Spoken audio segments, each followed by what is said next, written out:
Chapter 1. Jun Xie suddenly woke up. He didn't even wait to open his eyes.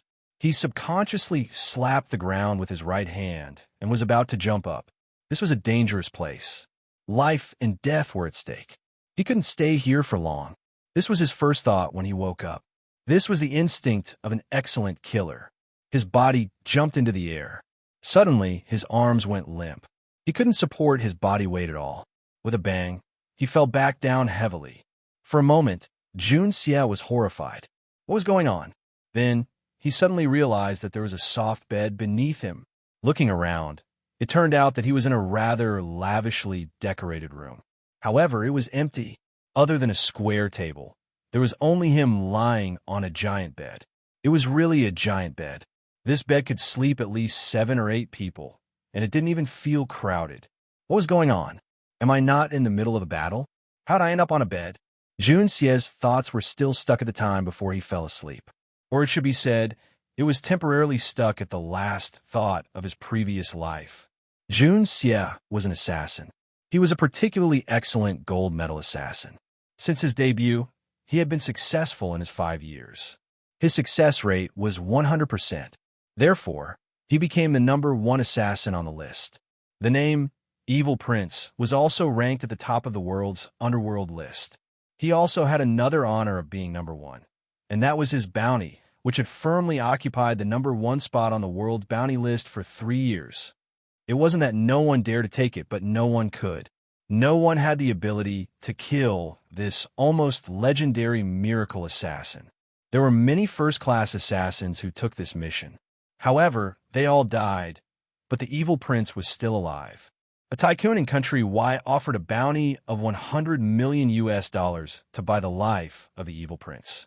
However, the 2 assassins who accepted the bounty, 2 world-class assassins who were as famous as the Evil Prince, died a violent death 3 days later.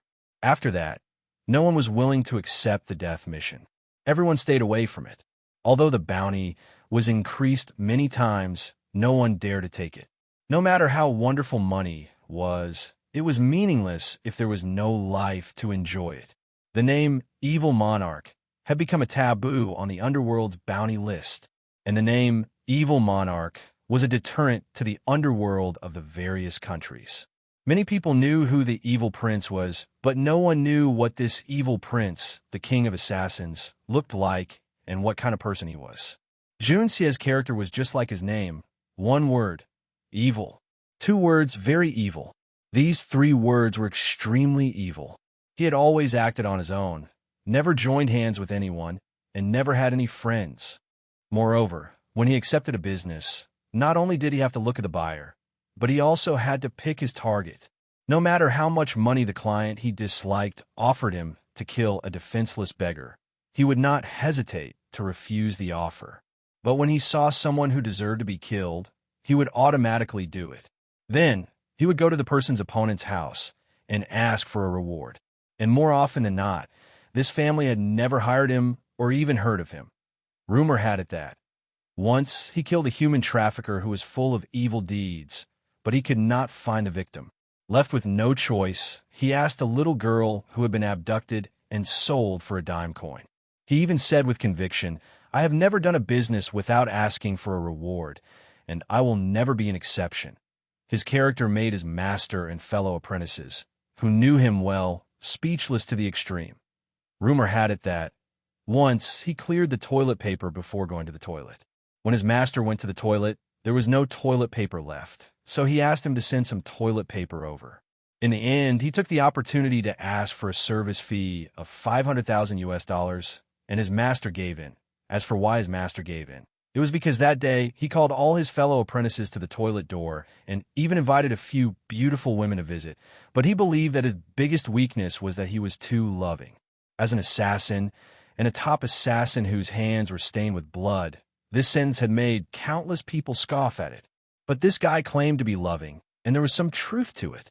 At home, he could not bear to see the rich oppressing the poor, especially those officials oppressing the commoners. Abroad, he could not bear to see people oppressing their own people. Because of this patriotic character of his, who knew how many terrible disasters he had caused. But it was precisely such a person that people still flocked to hire him like a flock of ducks. This was because not only was his marksmanship outstanding and his shots never missed, he also had a body of unpredictable martial arts. Whether it was his fists, palms, or swords, he had a good cultivation. However, the biggest reason was that his mission completion rate was 100%. Although this result might not be the last, it was definitely unprecedented. He was fully deserving of being the ultimate assassin in the assassin world. He was also the only assassin in the world who had never had a record of failure. But deep down, this gold medal assassin was actually a typical nationalistic youth. And this time, he volunteered again. He heard that the secret agents from the M Nation had unearthed a valuable secret treasure in the Kunlun Mountains of the Z Nation and had already smuggled it back before the National Security Bureau received the news. So this typical nationalistic youth, Jun Xie, was furious. How could the magnificent treasure of China fall into the hands of the M Nation in this peaceful era?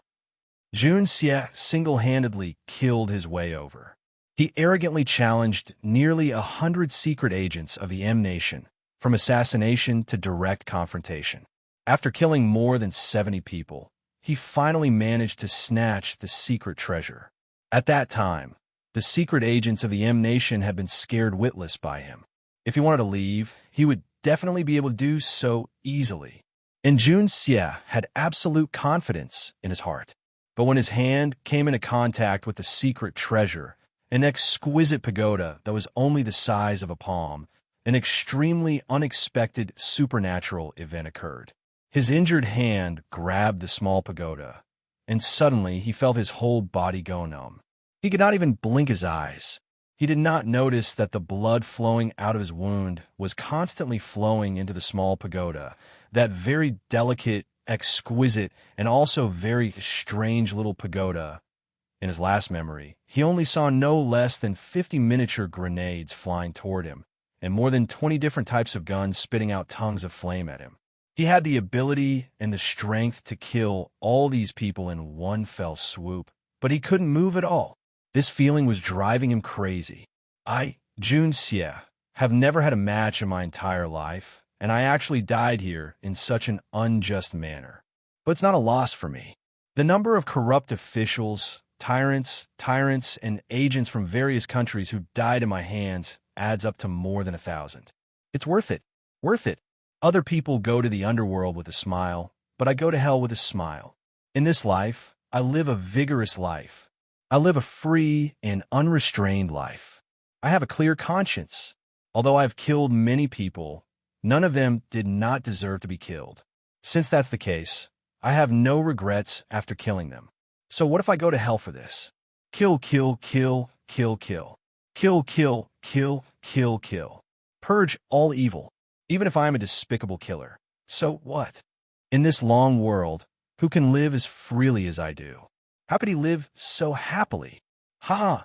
Jun Xie thought of this and could not help but laugh out loud. Young master, what's wrong with you? A timid voice came from the side, as if frightened by his actions, and there was already a hint of wanting to cry. Then a cold little hand touched his forehead. Young master, I'm not dreaming right now, am I? Am I not in hell? Jun Xie was startled, and he suddenly opened his eyes. Then, a strange memory suddenly rushed out from the bottom of his heart. Pieces of strange information rushed into his mind like a tide. Jun Xie felt as if he was struck by lightning, and was stunned. I am in another body. Have I reincarnated again? But why is the memory of my previous life still vivid in my mind? Could it be that I did not drink Meng Po's soup? Or is it reincarnation in another body? First, I have transmigrated. Second, I have reincarnated in another body. Jun Xie stared blankly, and for a long time he did not understand what was happening in front of him, and did not move for a long time. Just as the little hand next to him was waving in front of his eyes in panic, Jun Xie suddenly shouted in ecstasy, "Damn it! Good people are indeed rewarded. No matter what is going on, I'm not dead, and there is such a good thing. It seems that I have accumulated countless merits in my previous life, and it is probably immeasurable merits." Wah! With a scream, A little girl around 10 years old shivered and hid to the side. Her beautiful, big eyes blinked in panic and stared at the nightmarish young master in front of her. Her petite body trembled, and her face became paler, like a frightened little quail. Another cry rang out. This time it was a mournful cry. However, this cry came from Junxie's own mouth, because he suddenly realized that his voice was sharp and shrill, just like a girl's. Could it be that his thing was not there? No. I was scared to death just now. I thought I had transmigrated into a girl's body. Junxie wiped the cold sweat off his forehead. After calming himself down, Junxie began to check his body. Blocked meridians, loose muscles, stiff joints. How did this guy get along? His body is really weak. This is really bad, Junxie secretly muttered, but it doesn't matter as long as my meridians are not broken. In 3 to 7 years, I will stand on top of the world again. After making up his mind, Junxie then realized that he was in a completely strange world. This was not like the Earth that he was familiar with. He was truly alone here. He didn't know anything, and he didn't know anything, or the rules of this world. What was in this world? After thinking about all these, even with the psychological quality of this cold-blooded killer and evil prince, he actually became a little confused. Looking at the antique furniture and bed, the special clothes that did not belong to his era, and the joy of not dying and transmigrating slowly calmed down, followed by a wave of confusion. So, I really can live again. As soon as this exciting thought came up, a lot of disappointment and pain surged from the bottom of his heart. It was a subtle feeling of rootless duckweed, making his nose a little sour, his eyes a little sore, and his heart a little stuffy. Junxie curled the corner of his mouth in a self-deprecating way. He, who had almost never had tears in his life, almost shed a tear. It's hard to give up my country, and it's hard to leave my homeland. I thought I could be very free and easy, and I thought I could let it go easily. Who would have thought that when things came to a head, everything became real, and I suddenly realized that I can't let it go. I really can't let it go. I thought I had nothing to worry about in this world, but now I realize that I actually have countless things to worry about. Most importantly, in this strange land, I can no longer find my own sense of belonging. Sense of belonging. I'm still an outsider in my bones. Junxie quietly closed his eyes and gently tilted his head to the side. When no one noticed, a teardrop silently slid down his face. This was the first tear of a man in 2 lives. A man doesn't cry easily, because it's not the time to be sad. He stared blankly at the young, almost childish face in the bronze mirror in front of him. The face was slightly thin lips and long eyebrows slanted to the temples, making a pair of eyes a little slender and sharp. Junxie smiled bitterly and murmured, I have to say, this guy is quite good-looking. He's quite handsome, but isn't he a little too much of a gigolo and a little too effeminate? Thinking back to his previous life, how awe-inspiring was that? How fierce was that? Although he wasn't particularly attractive, his eyes were a little small, a little thin, and the bridge of his nose was a little low.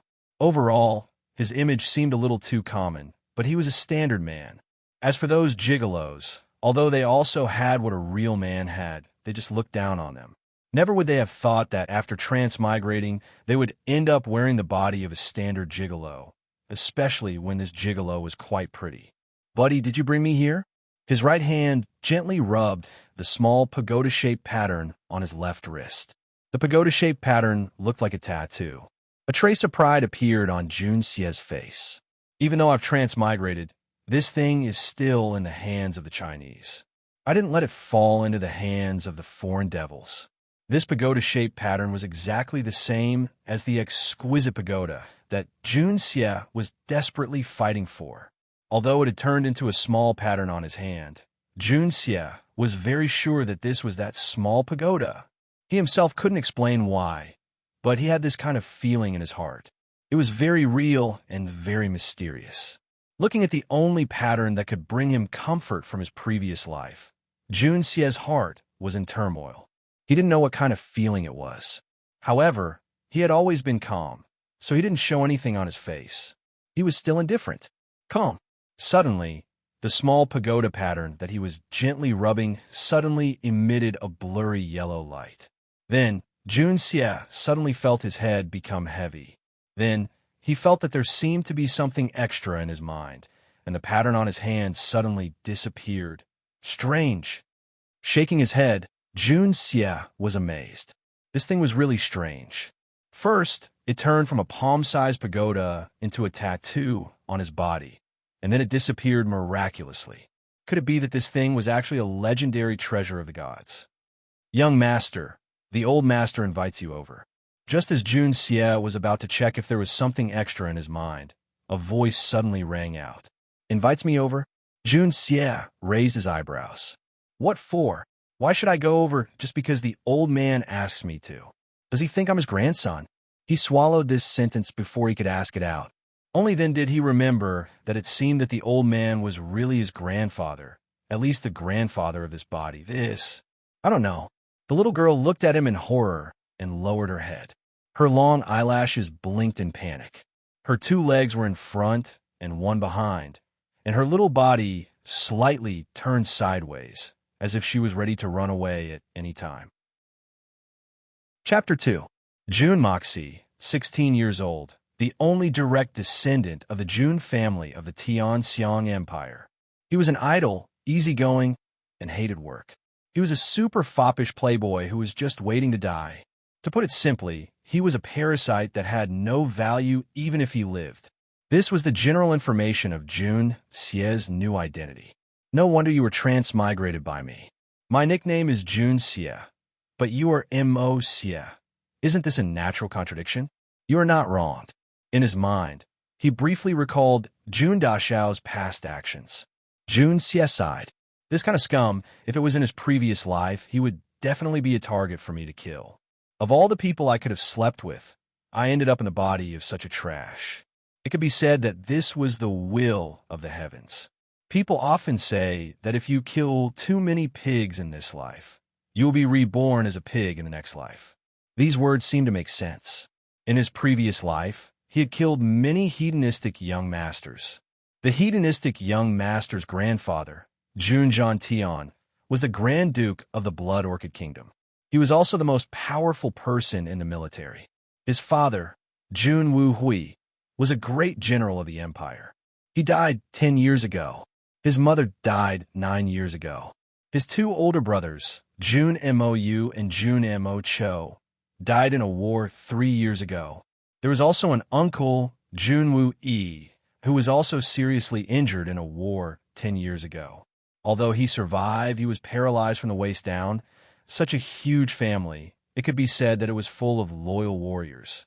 Unfortunately, it had fallen to the point where it was about to be cut off. Only Jun Moxie was left, and he was transmigrated by Jun Xie. Fortunately, his body still belonged to the Jun family. If Jun Xie had a son in the future, he would still be the Jun family's bloodline. It could be considered as a gift from the heavens to the Jun family. Since the heavens are like this, and seeing that we are both surnamed Jun, this assassin will reluctantly live for another life for you. Jun Xie grinned and shrugged. Actually, I really don't want to. This is just a broken body, a broken reputation. How much scolding will I have to endure? Voiceover. Jun Moxie's drifting soul is shouting in grief and indignation. I don't want to either.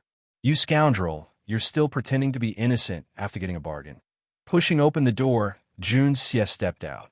The ground was bathed in sunlight. Jun Xie sighed as he stared at the bright sunlight. The sun is still the same sun, but I am no longer me. Jun Moxie was never Jun Xie, but my heart is still the heart of the evil prince. So what if it was another world? 2 female servants stood at the door. They bowed and said, "Greetings, young master." Jun Xie nodded indifferently. He looked at the 4 other female servants who were busy with something not far away, then looked at the people around him and couldn't help but shake his head. Looking at the people around him, other young masters were served by charming beauties, but the ones around him were all aunties. The only bright one was an 11 or 12-year-old Lolita. In his impression, this seemed to be the arrangement of his powerful grandfather. These female servants all had one characteristic, which was that they were very healthy and strong. Looking at their legs, they were all like poles. What are they doing? Raising his head, Jun Xie pointed at the female servants in the distance with his chin and asked, "They are helping young master feed the birds and dogs, as well as those fighting beasts." The older female servant lowered her head and replied in a somewhat timid manner, "Oh." Jun Xie strolled over. Well, it was really a dazzling lineup. There were 7 or 8 neatly hung bird cages on the flower rack, and several birds of different colors were jumping around in them, very lively. Not far away, there were a few big dogs lying there with their tongues out. Each of them was full of fat. Further away, there were a few small bamboo tubes, and the sound of crickets was rather clear and melodious. It seemed like they were very valuable and good at fighting, while this young master really had a wide range of hobbies. In a cage at the side, there were actually 2 colorful poisonous snakes hissing. Looking at all this in disgust, Jun Xie frowned and said, "In a while, find someone to sell these things that can be sold, and throw out the ones that can't be sold. Otherwise, kill them and eat their meat. Don't leave them here, it's disgusting. This is a place for people to live, not a zoo." Hearing this, the 6 female servants and the little Lolita behind Jun Xie immediately widened their eyes. They raised their heads and looked at their young master.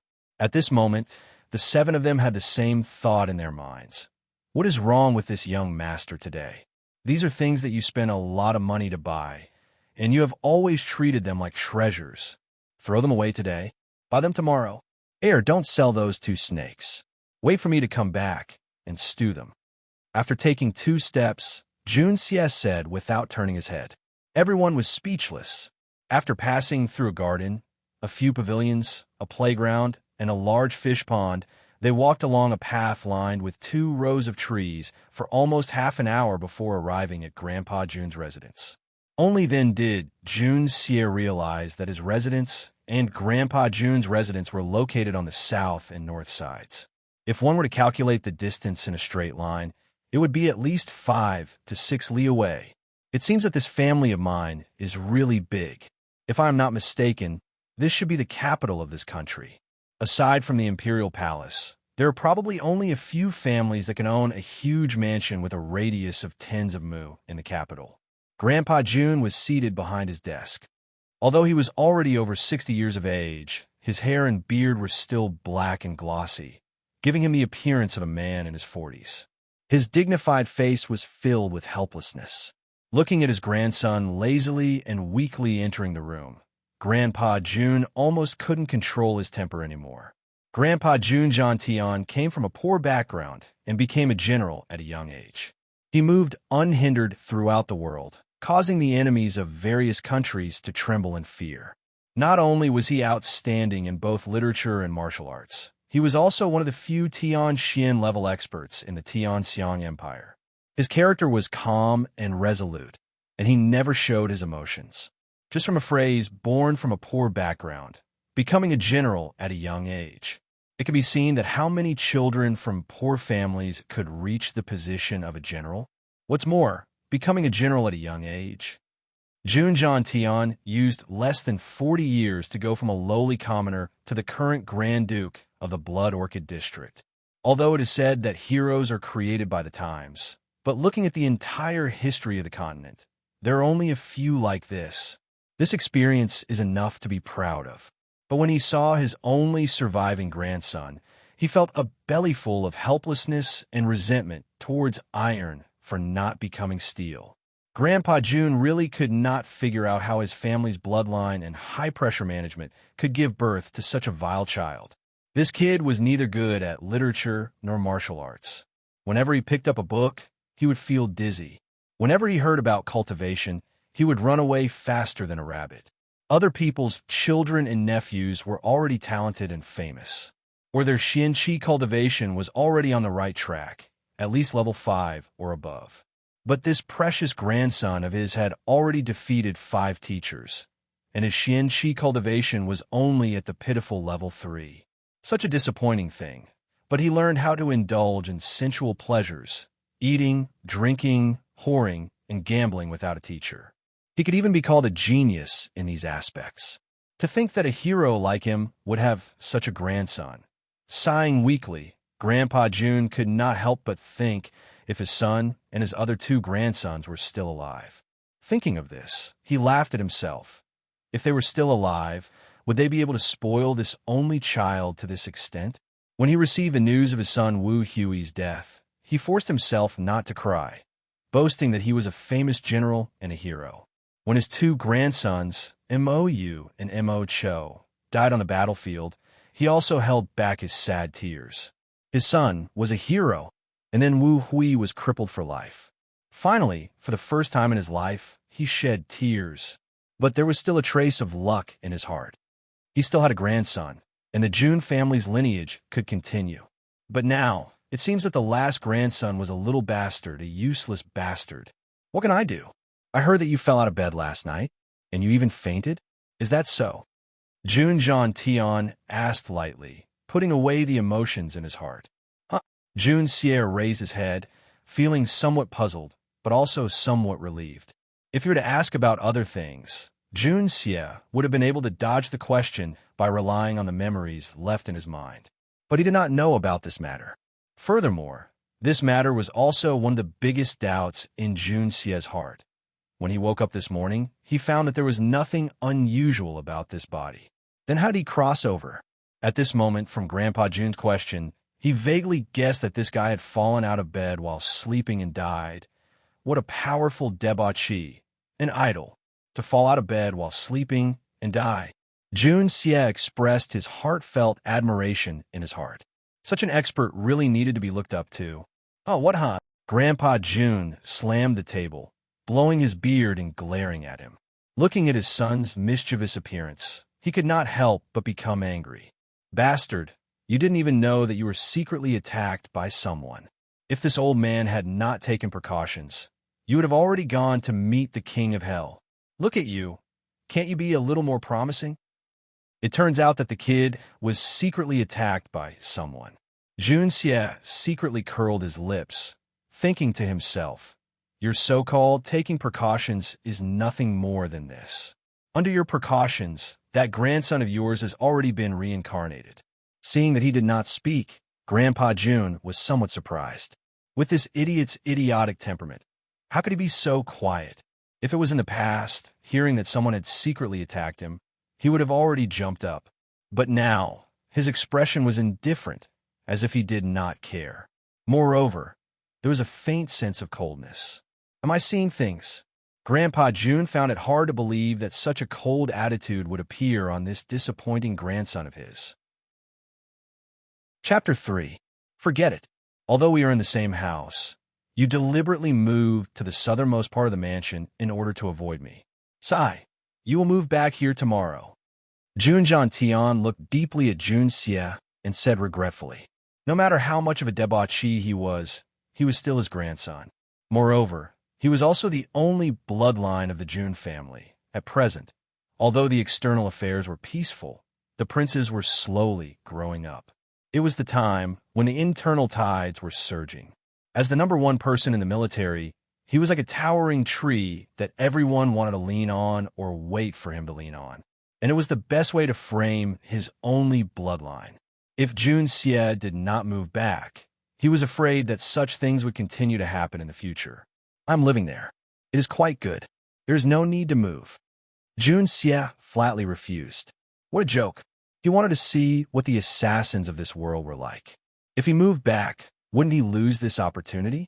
When Grandpa Jun mentioned this matter, Jun Xie's heart was filled with a faint excitement. Assassins, that was a very distant thing. But it was also the most intimate memory. Bastard. Grandpa Jun was furious. He raised his hand and was about to slap Jun Xie. But just as his palm was about to hit Jun Xie, he stopped and sighed. His eyes were complicated. You go. Is this the first time this kid has refused me? He actually dared to refuse me today? And he even refused me so bluntly? Jun Xie bowed, straightened his body, turned around, and left. Oh, there's one more thing. In the future, you're not allowed to pester Princess Ling Ming anymore. There is no room for discussion in this matter. Forget it. Grandpa Jun's voice was filled with an indescribable sense of dejection and discouragement. For the past few years, The Jun family seemed to be the most powerful family in the country. However, they had a fatal weakness.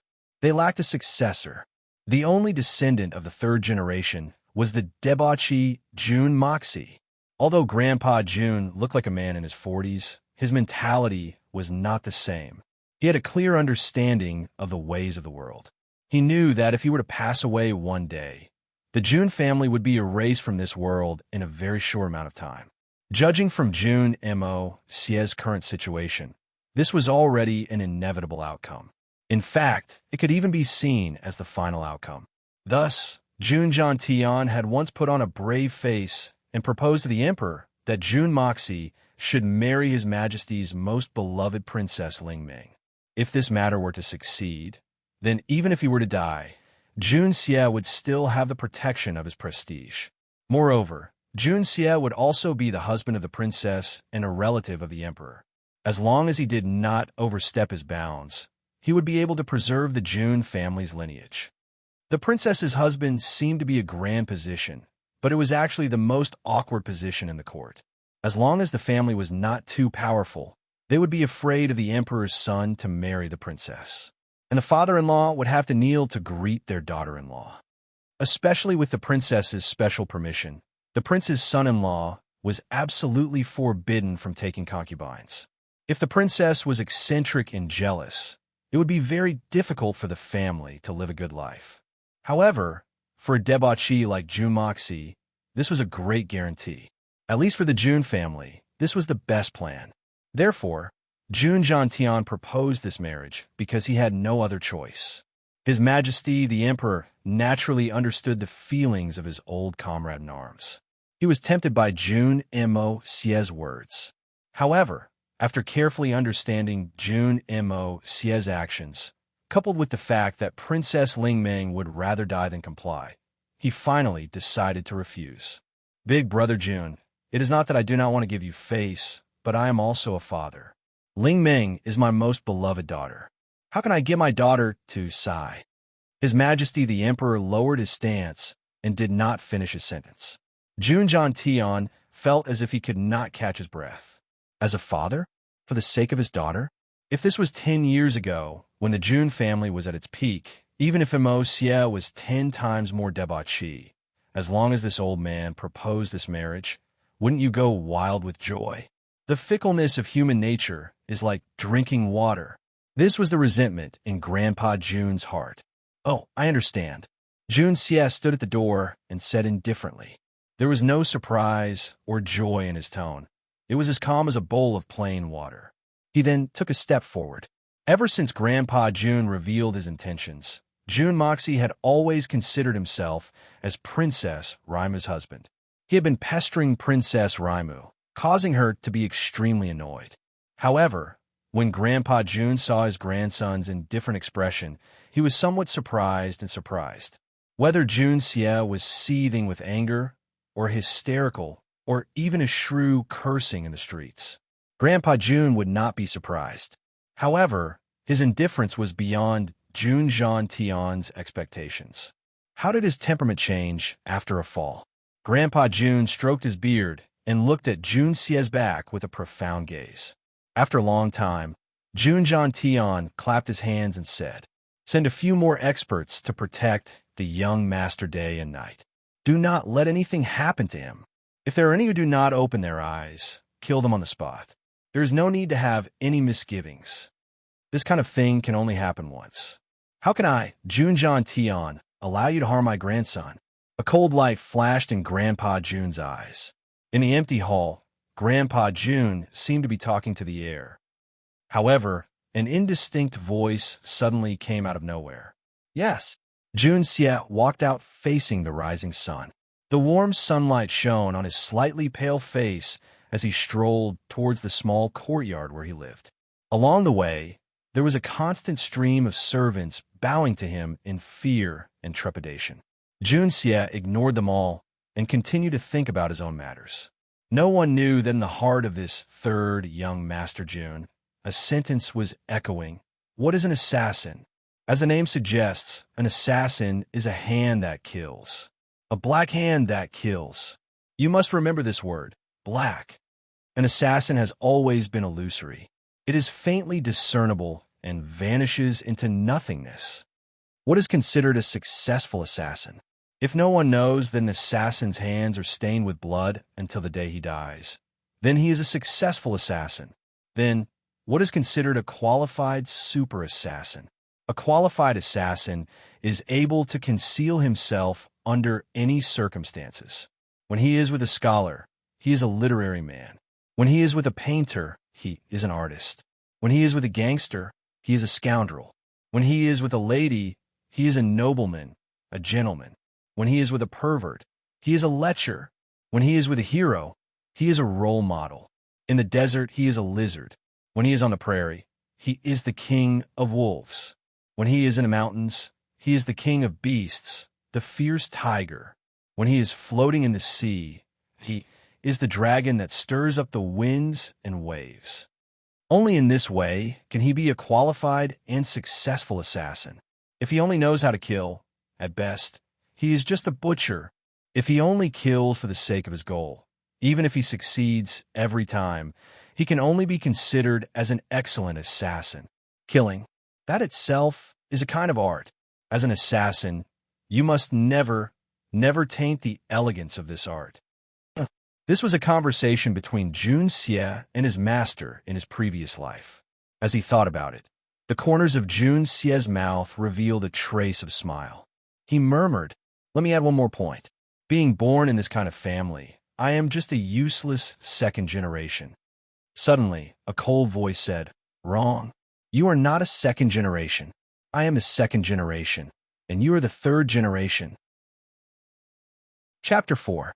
My new book is in a difficult situation. I'm calling for my brothers and sisters to return. Feng Ling needs your help and support. Suddenly, a cold voice sounded wrong. You are not a second-generation ancestor. I am the second-generation ancestor, and you are the third-generation ancestor. A wheelchair appeared before Jun Xie's eyes. A thin, middle-aged man in his 30s reclined upon the wheelchair. Both his legs were covered with a thick satin cloth. His pair of turbid yet clear eyes stared at Jun Xie with a playful expression. His eyebrows were like swords, slanting to his temples. Naturally, there was an inexplicable coldness and killing intent emanating from him. His eyes were like those of an eagle, and there was a hint of disdain in the depth of his eyes. Although it wasn't much, it was very obvious. If this person wasn't crippled, he would be a handsome man. He was a true hero with an iron backbone. From the aura of power that remained in his eyebrows, he must have been a decisive general who commanded thousands of troops. Third uncle. Jun Xie stopped walking. Jun Moxie looked at his third uncle Jun Wui, who was seated in a wheelchair. In his original memories, this third uncle of his was a wheelchair-bound person who could not do anything, a cripple who could only eat and await his death, completely useless. However, at this moment, Jun Xie could sense a familiar aura coming from this third uncle who had been seated in a wheelchair all year round. This aura caused one's hair to stand on end. Murderous aura. It was a murderous aura that could even move Jun Xie. Only an iron-blooded soldier who had been through hundreds of battles and killed his way through mountains of corpses and seas of blood could have such a unique sharpness. It was like a peerless sword that would never be buried by the dust, even if it was broken. It was emitting an aggressive light. However, this peerless sword was hidden in its sheath. Throughout Jun Xie's life, he had only seen 2 or 3 people like this, and any one of them was an important person who controlled a large army. In fact, these iron-blooded generals were the people that Jun Xie admired the most in his previous life. As a matter of fact, Grandpa Jun was also a first-rate character.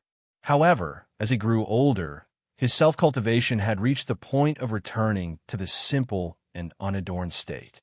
Thus, Jun Xie had only interacted with Grandpa Jun for a short period of time, causing him to overlook this.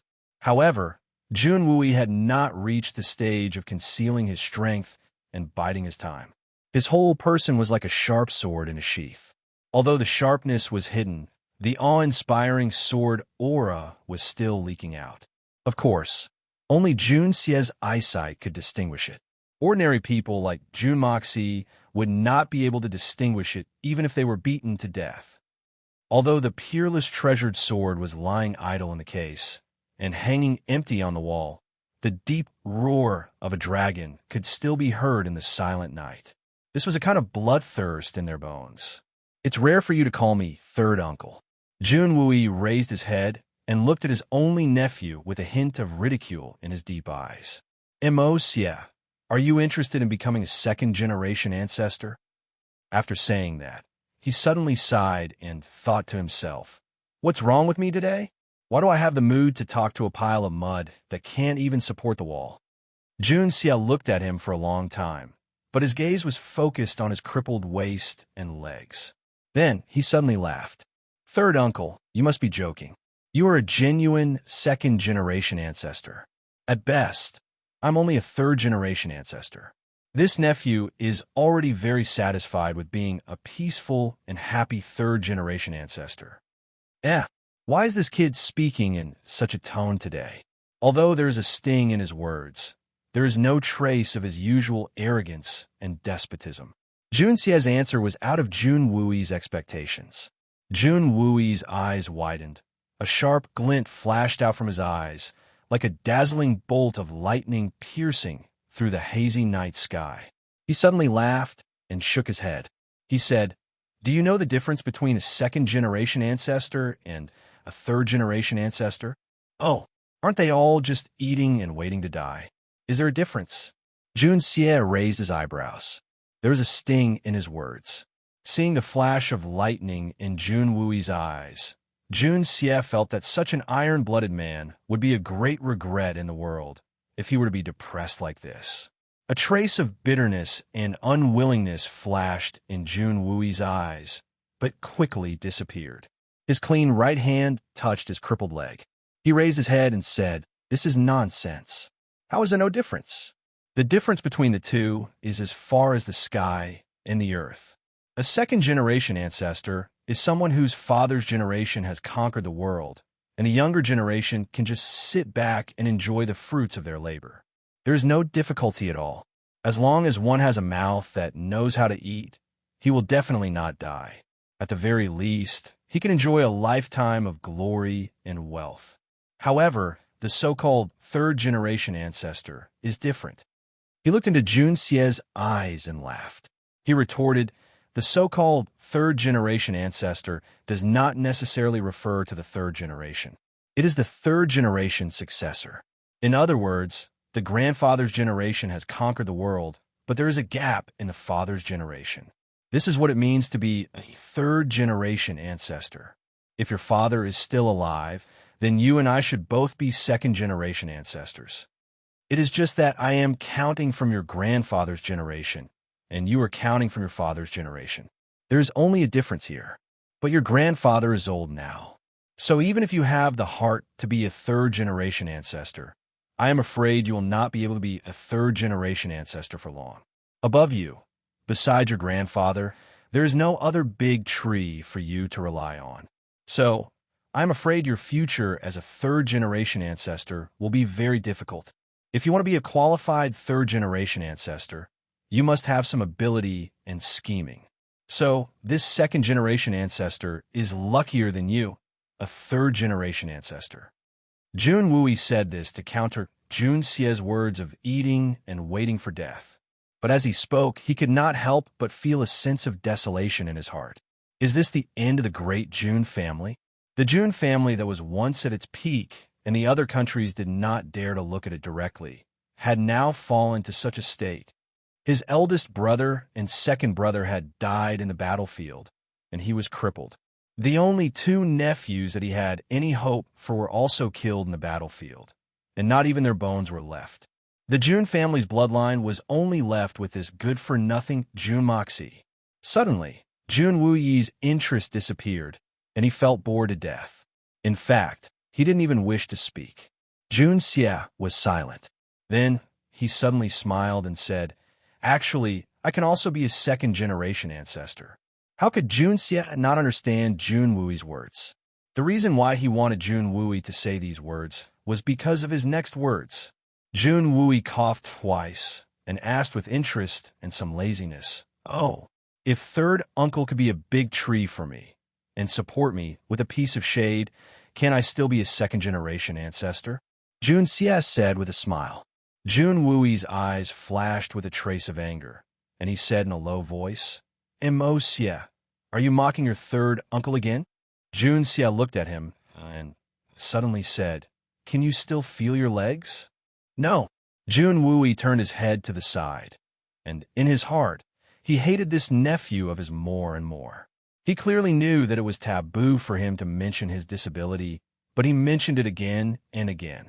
Previously, he finally mentioned it vaguely, but now he was asking directly. Such a descendant who did not know how to respect his elders. It was better to have no descendants. "Did your waist bone break before?" "No." Jun Wui was furious. "You bastard, if my waist bone was broken, would I still be alive today?" In other words, third uncle, at most, your meridians were damaged? Were you attacked by someone? Jun Xie's eyes lit up. It seemed that his meridians were cut off or eroded by a sinister martial art, causing his meridians to wither. If that was really the case, as long as his qi and blood were not deficient, there was still some hope. With his medical skills, there should be a chance to save him. No matter what, they were blood relatives in this life. And what moved Jun Xie was the outstanding sharpness of an iron-blooded man. Jun Xie felt that since he had the ability, he should let such an iron-blooded man stand up, regardless of whether he was his own third uncle or not. Jun Xie looked at him and slowly said, "I heard that you were injured on the battlefield, but this kind of sneaky attack on the battlefield is much more difficult than killing you directly. Why is it like this? Is it that your old enemy deliberately messed with you, so that you become like this?" His words stabbed his sore spot. Jun Wui clenched his teeth, and the blue veins on his forehead bulged a few times. He panted a few times, and finally managed to control his excitement, and said coldly, "What does this have to do with you?" Knowing that he had guessed correctly, Jun Xie smiled proudly and reached out to hold the wheelchair. He moved his head closer and mysteriously said, "Third uncle, do you want to take revenge? I look like this. How can I talk about revenge?" Jun Wui's thin face showed a trace of redness, and the expression in his eyes changed, and the light of extreme hatred appeared. After a long time, he sighed and said, "Now, I'm just a useless person." Jun Xie smiled and softly said, "What if I have the ability to let third uncle stand up again?" This sentence was like a sudden clap of thunder. Chapter 5. Jun Xie's words may have been spoken in a low voice, but in Jun Wui's ears, it was no different from a sudden clap of thunder. Suddenly, Jun Wui's eyes widened, and a layer of yellow light appeared on his body. It was so majestic that no one dared to look at him. His body exuded an unusually powerful aura, and he grabbed Jun Xie's arm. "Mo Xie, don't tell me you have a way to cure me?"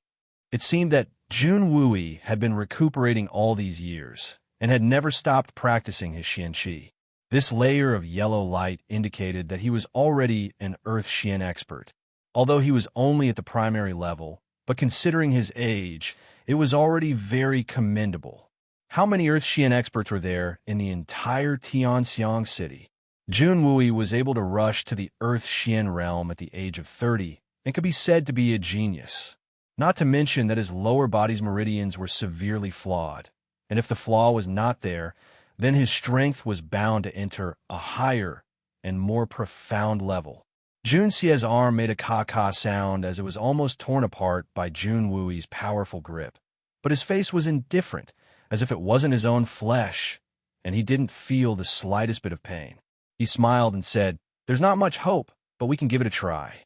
Jun Wui suddenly came to his senses and quickly let go of his hand.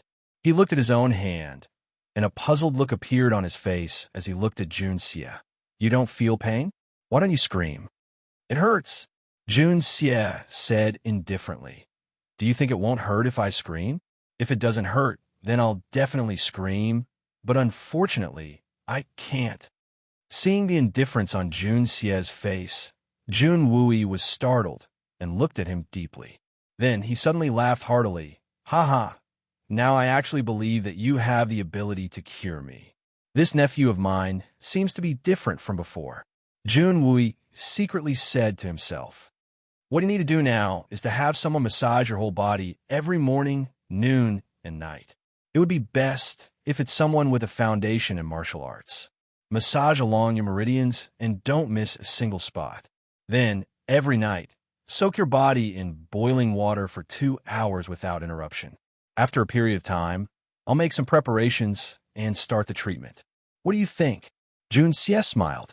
Jun Wui's emotions slowly calmed down, and he said heavily, All right, Mo Xie, third uncle, I'll trust you this once. Slowly clenching his fists, Jun Wui said slowly, Even if it doesn't work out, I'll accept it. There was one sentence that he didn't say. Even if you're playing with me, I'll accept it. A glimmer of hope was better than none. All these years, third uncle, didn't you seek treatment from a doctor? Jun Xie was a little puzzled. After examining Jun Wui, he found that Jun Wui's situation was really not optimistic. The meridians in his waist had been completely sealed, and there seemed to be some kind of evil drug slowly eroding the meridians in his body. If it wasn't for the good maintenance, his muscles would have completely withered by now, and then he would be completely crippled, with no possibility of recovery. However, for this kind of illness, if there was a skilled doctor, even if he couldn't treat the illness, he should be able to see it. Not only that, almost all the famous doctors in the empire have come to see me. My meridians have been sealed by an insidious method, and I've been secretly poisoned with a very strange, nameless poison, making me unable to live, unable to die. Jun Wui said hatefully. Father has tried a few times, but he still couldn't undo the insidious meridian sealing method. As for the nameless poison, it's even more incurable. The only thing he can do is to use the strongest Xian Qi to force it out, and this may be the only way to cure me. Then why? Jun Xie stopped halfway through his question. The person who plotted against me was already a heaven-level expert 10 years ago. In order to undo the seal and force out the poison, it would require the full strength of a supreme divine-level expert. And a supreme divine-level expert is an invincible existence in the legends, and usually they are elusive, rarely seen. What's more, after treating my injuries, the supreme divine-level expert who treated me will lose half of his strength and will never be able to recover. Jun Wui laughed bitterly. Which supreme divine-level expert would make such a big sacrifice for me? Mo Xie. Cultivating to the supreme divine level is as difficult as ascending to the heavens.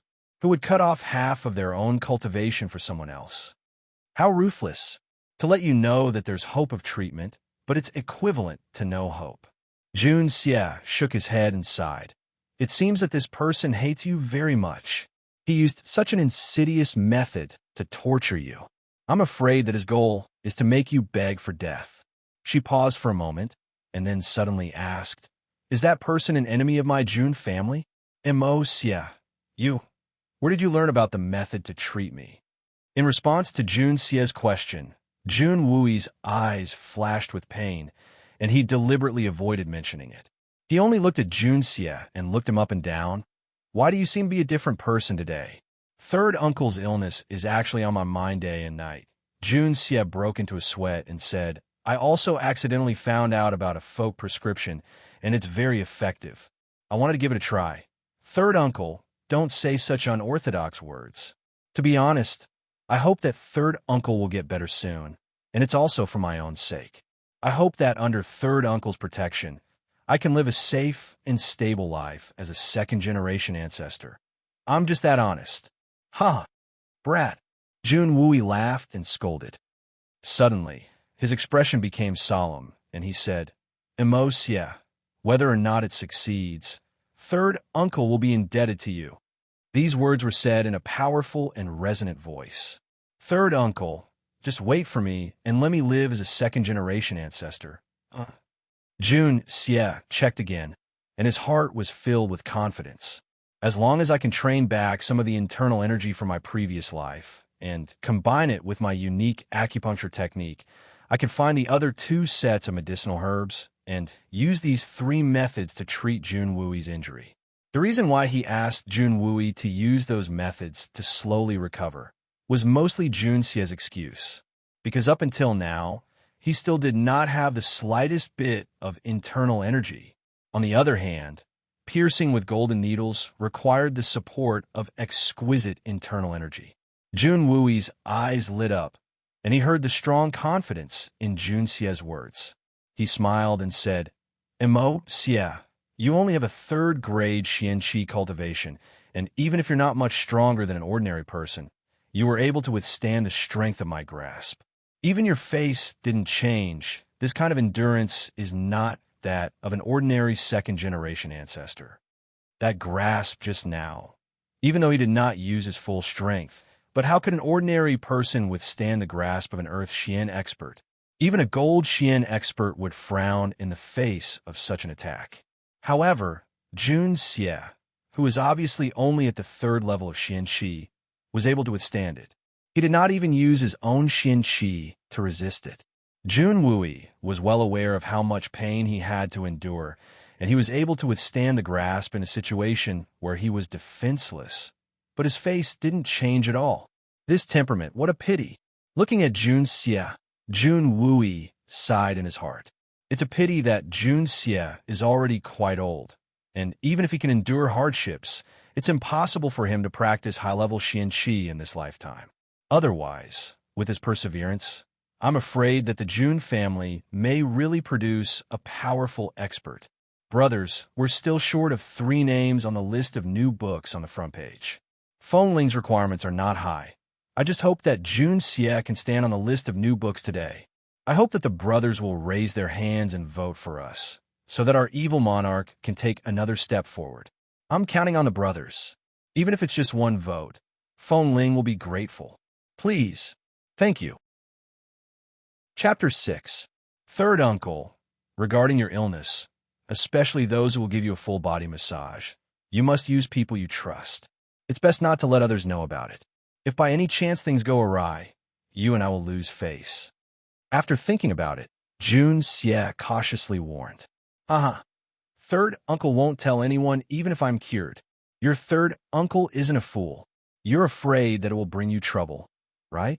Besides, if you can cure my waist and legs, both you and I will be an excellent trump card for the Jun family. How could I not know this? You little devil, you're dragging 3rd Uncle's face into this. Junwui laughed and pinched his face. He was suddenly startled. This kid used to be my most beloved nephew. How long has it been since I've been so intimate with him? Perhaps it's because I haven't been close to him for a long time. That's why I feel so strange when I see him today.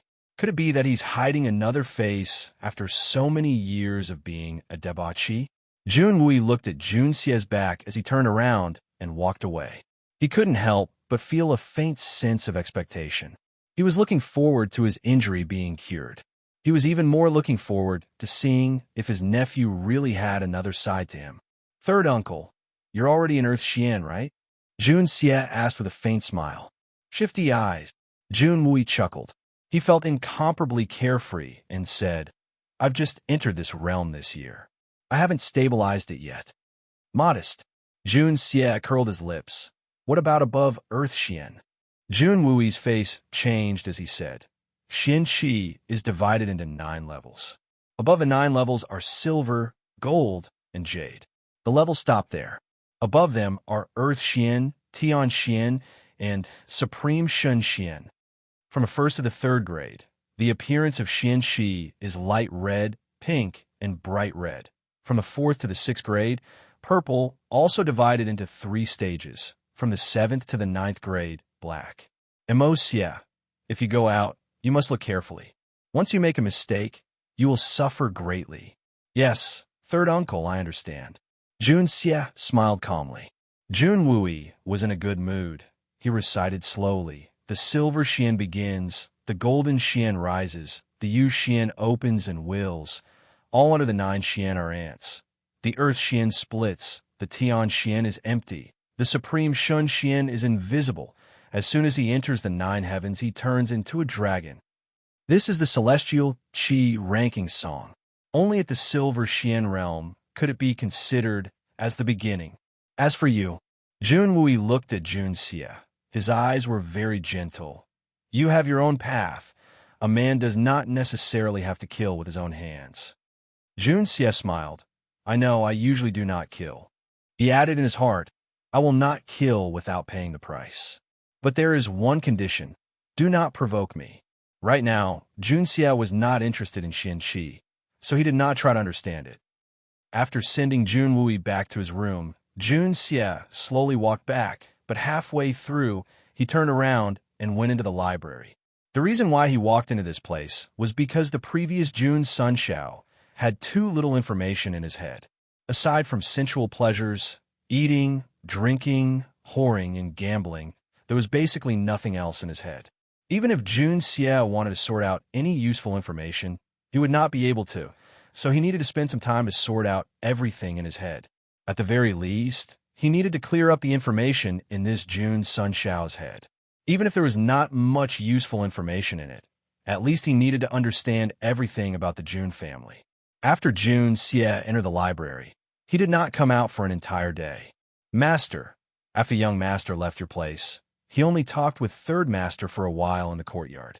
From the looks of it, third master seemed to be very happy. In recent years, it is very rare to see third master this happy. In Junjian Tian's study, an old man bowed in front of Junjian Tian, reporting Jun Xie's whereabouts. Junjian Tian's face, which was as calm as an ancient well, showed a look of astonishment. This uncle and nephew pair had always been incompatible like fire and water for the past few years. Whenever they met, they would mock and ridicule each other. No matter how they looked at each other, they would always find each other displeasing to the eye. Why were they chatting together today? Moreover, they were chatting happily? For Junjian Tian to actually be happy, this was too unexpected. It could even be said to be strange. What were they talking about? Junjian Tian took a sip of tea and asked in a seemingly casual manner. In recent years, Third Master has been crippled but not crippled. His Xian Qi cultivation has improved tremendously, and he has already reached the early stage of the Earth rank. This subordinate did not dare to get too close, so I did not hear the content of their conversation.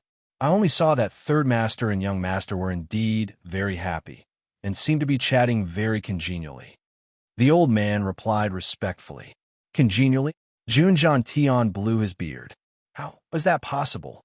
It is already a great thing that the two of them have been together for a long time, and no one has died. How could they actually be congenial? This matter is absolutely true. Master, after Young Master and Third Master parted ways, he went straight to the library and has yet to come out. There are very few external objects in the library, so it should be fine. On the contrary, Young Master and Third Master seem to be chatting happily. This is really unusual. I will report this matter to Master as soon as possible. You did the right thing, but that kid went to the library. Junjian Tian's beard trembled and his eyes widened. Are you sure you are not wrong?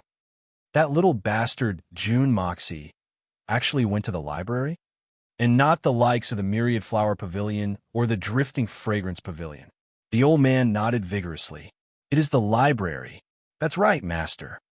Junjian Tian stood up and paced back and forth in the room. His usual calm and elegant demeanor was nowhere to be seen. Pulling his beard, he frowned and pondered.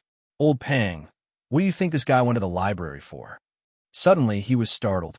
Could it be that he wanted to set fire to the library? Young Master was reading in there and was very quiet. I was afraid that he would not leave for a while, so I came back with a peace of mind. Old Pang's mouth twitched, and he wanted to laugh. Reading? Grandpa Jun cried out in alarm. He pulled out a strand of his beard, as if he was unaware of it. He grinned and said, You're really reading a book? Yes, Master. After pondering for a while, Junjian Tian waved his hand. Reading is a good thing. Then don't disturb him for the time being. After he leaves, bring me all the books he has read. I want to see what he is up to. Is he looking for a prostitute? Even if he is looking for a prostitute, it doesn't matter.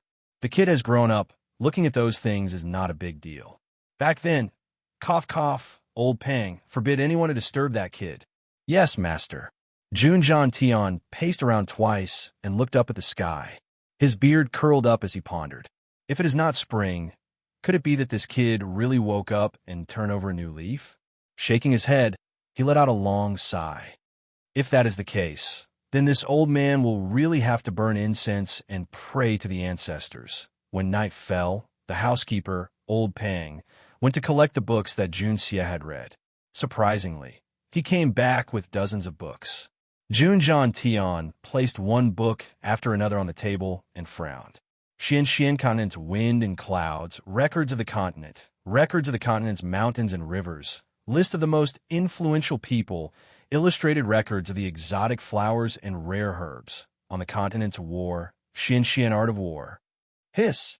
Grandpa Jun spent the whole night flipping through the books that his grandson had read. His expression was one of bewilderment and surprise.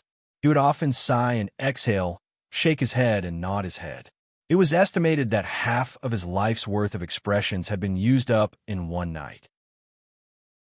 Chapter 7. For the next few days, Junxia still did not go out. Waking up in the morning, he went straight to the library and stayed there for the whole day. Without exception, Grandpa Jun would bring over all the books he had read and analyze them again. Then he would shake his head, nod his head, sigh, exhale, be at a loss, then be pleasantly surprised. It turns out that he had not used up all his expressions. In addition, the servants of the Jun family discovered that this young master had another strange hobby. During the day, he would enter the library and not come out. But at night, he would sit in the courtyard. Wherever the light was the darkest, he would sit there. Really evil. However, the servants did not mind it too much. Compared to this young master's previous behavior, his current behavior was much better. That night, Junxia once again sat under a flowering tree, enjoying the darkness of the night where he could not even see his own fingers. A sense of security suddenly rose within his heart. Yes, it was security. For Junxia, the king of assassins, the safest place was the darkness of a night. Only the darkness of a night was Junxia's best and most reliable companion in his previous life. Looking up at the starry sky, Junxia suddenly felt as if he was dreaming. These few days, he had roughly read through a large number of books related to this world. More or less, he understood the situation of this continent. However, the more he understood, the more confused Junxia became.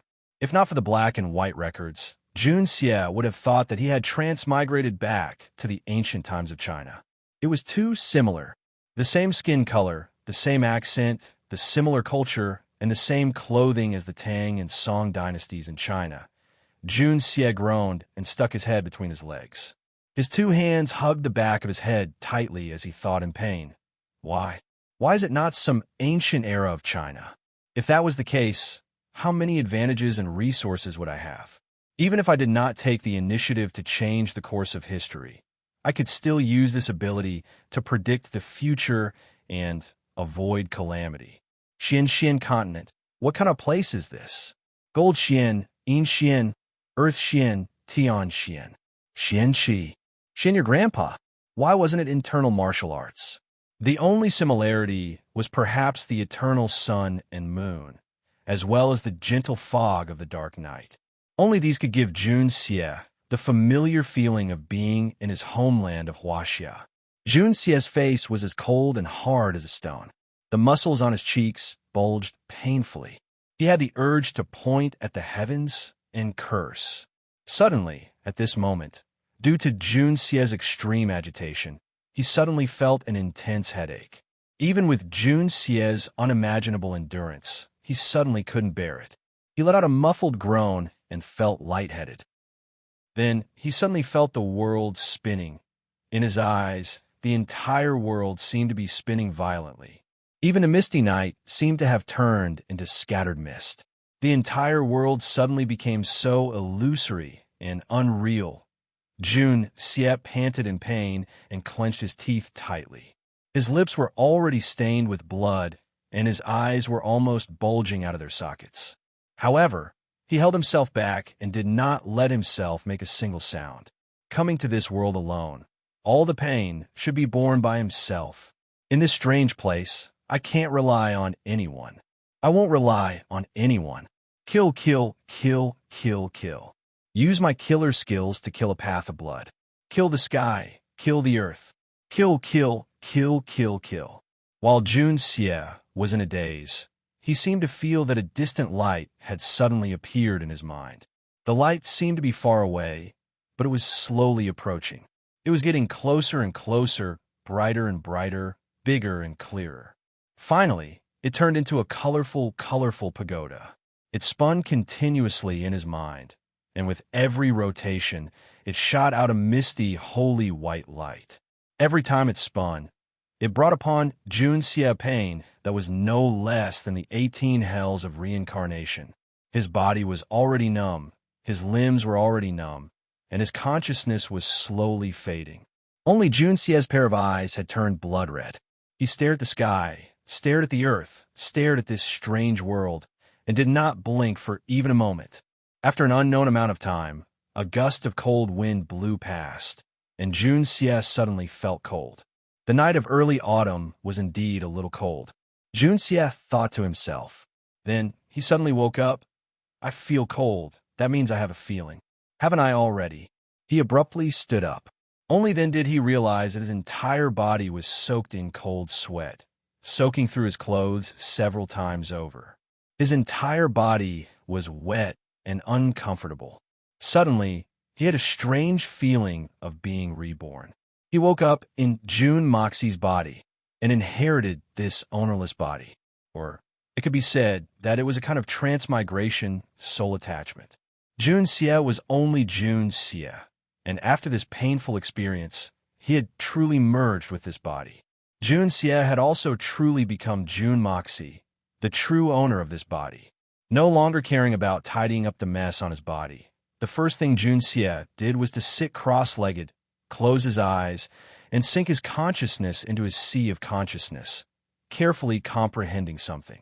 Junxie already knew that the huge pain from before was completely caused by the small pagoda that had already merged with his body.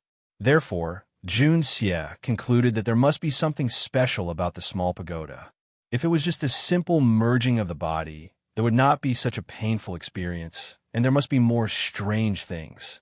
This small pagoda was almost the only thing that Junxie relied on to exist. If he did not understand this matter, perhaps Junxie would definitely not be satisfied. Junxie could clearly feel that in his consciousness he could actually see a beautiful small pagoda with colorful flowing lights, floating in the air above his sea of consciousness, slowly rotating. Junxie could clearly feel that every time the small pagoda rotated one round, the blood in his body would flow clockwise once, again, and again, in an endless cycle. What's going on? Junxie looked at this small pagoda in bewilderment.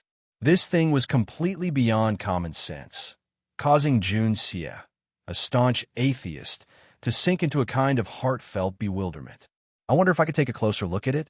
Just as Junxie was thinking about this, he suddenly realized that the small pagoda seemed to be slowly enlarging, following which the door of the lowest level suddenly opened, and a thick white fog rushed out with a whoosh. In a split second, Junxie's entire consciousness was filled with this white fog. The white fog was so thick that it almost materialized. Junxie took a deep breath and suddenly felt his whole body relaxed, indescribably comfortable. Even his soul had a happy feeling of wanting to sing. Junxie looked around, only to find that he did not know when he had arrived at the door of the pagoda. Above his head, there were 3 faintly discernible ancient characters. Hong Jun Pagoda? Junxie walked in and found that it was empty inside, only the dense white fog that seemed to have materialized. Suddenly, the white fog rolled and slowly revealed 2 lines of large characters. Exquisite 9-layered pagoda. Number 1, ancient art. Then, the white fog rolled more urgently, and suddenly, a hazy mnemonic chant appeared in Junxie's consciousness. Just as Junxie was startled, an uncountable number of characters and diagrams suddenly spun violently in front of his eyes, and then forcefully poured into his consciousness like a force-fed duck.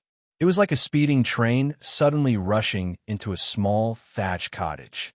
Moreover, there was no movement after rushing in. In a split second, Jun Xie could not help but feel dizzy, and his head felt as if it was about to explode, and he fell to the ground. When he opened his eyes, he discovered that he was still lying on the wet and cold ground. But, in his mind, a cultivation technique was clearly appearing, and accompanying it was a diagram of the human body, as well as a human figure's movements. Art of unlocking heaven's fortune. Jun Xie muttered, his eyes flashed, and his fists unconsciously clenched. Brothers, you are very good, very strong. In a day, you have caught up from 15th place to 8th place. Fengling was extremely grateful. Thank you, and very proud. My brothers and sisters are indeed the strongest. Next, let us continue to work hard and continue to climb up. Ha! Thanks to Young Fat, Immortal Slaughter, Golden Sand Smuff, Two Snakes, Loneliness, The Cheen's Little Soldier, and other authors for their support and tips. Thanks to Fated Fate, Muz, Book Friend 146999605, Lin Lang Wuer, Immortal World Jean Lin, Ignorant Youth, Love in the Morning Moon, and other brothers and sisters for their tips. Thank you all. Feng Ling will work hard. Everyone, please wait and see. During the new book period, there is not enough essence to use, so I can only make up for it next week for my brothers and sisters. Please don't mind. Chapter 8. Jun Xie knew that he had come across an incomparably rare chance encounter due to fate. This art of unlocking heaven's fortune is so mysterious. Its effects must be extraordinary, and this 9-story exquisite pagoda must be an incredible treasure. No matter how ignorant Jun Xie may be, he had at least heard of China's legendary ancestor Hongjun. According to legend, this great deity was the master of the 3 great deities, Taoist Lord Taishang, Yuan Shi Tianzuan, and Tong Tian Jiaozhu. Those 3 were extremely powerful characters. Since this pagoda was named Ancestor Hongjun, how could it be inferior? Jun Xie almost could not wait to start cultivating this art of unlocking heaven's fortune. However, his mind was calm, and he was barely able to restrain himself. Only then did he have the time to examine his body. He could not help but be shocked.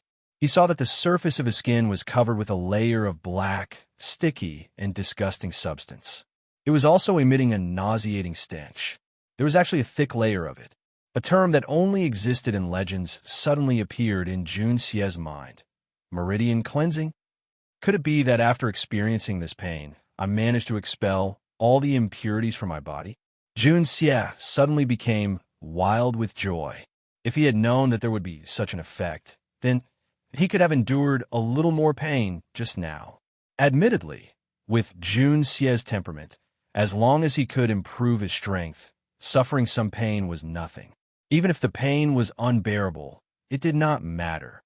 Jun Xie excitedly stood up. Enduring the stench emanating from his body, he ran to the side of his house's pond and jumped in with a plop.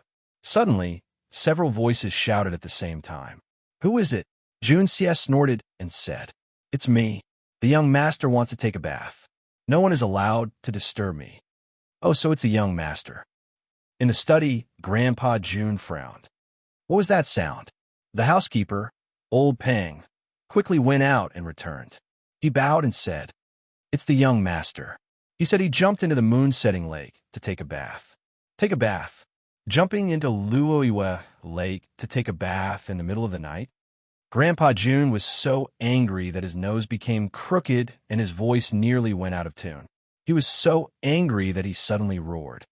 That evil creature. Then he flicked his sleeves and went asleep. For the past few days, she had been hoping that her grandson would turn over a new leaf. Now, she felt an indescribable discomfort in her chest. Such is the way of the world. The greater the hope, the greater the disappointment. Grandpa Jun really wished that he could grab that evil creature and beat him until his buttocks were covered with peach blossoms. He wanted this disappointing grandson to know why the flowers were so red. Jun Xie quietly floated on the surface of the water.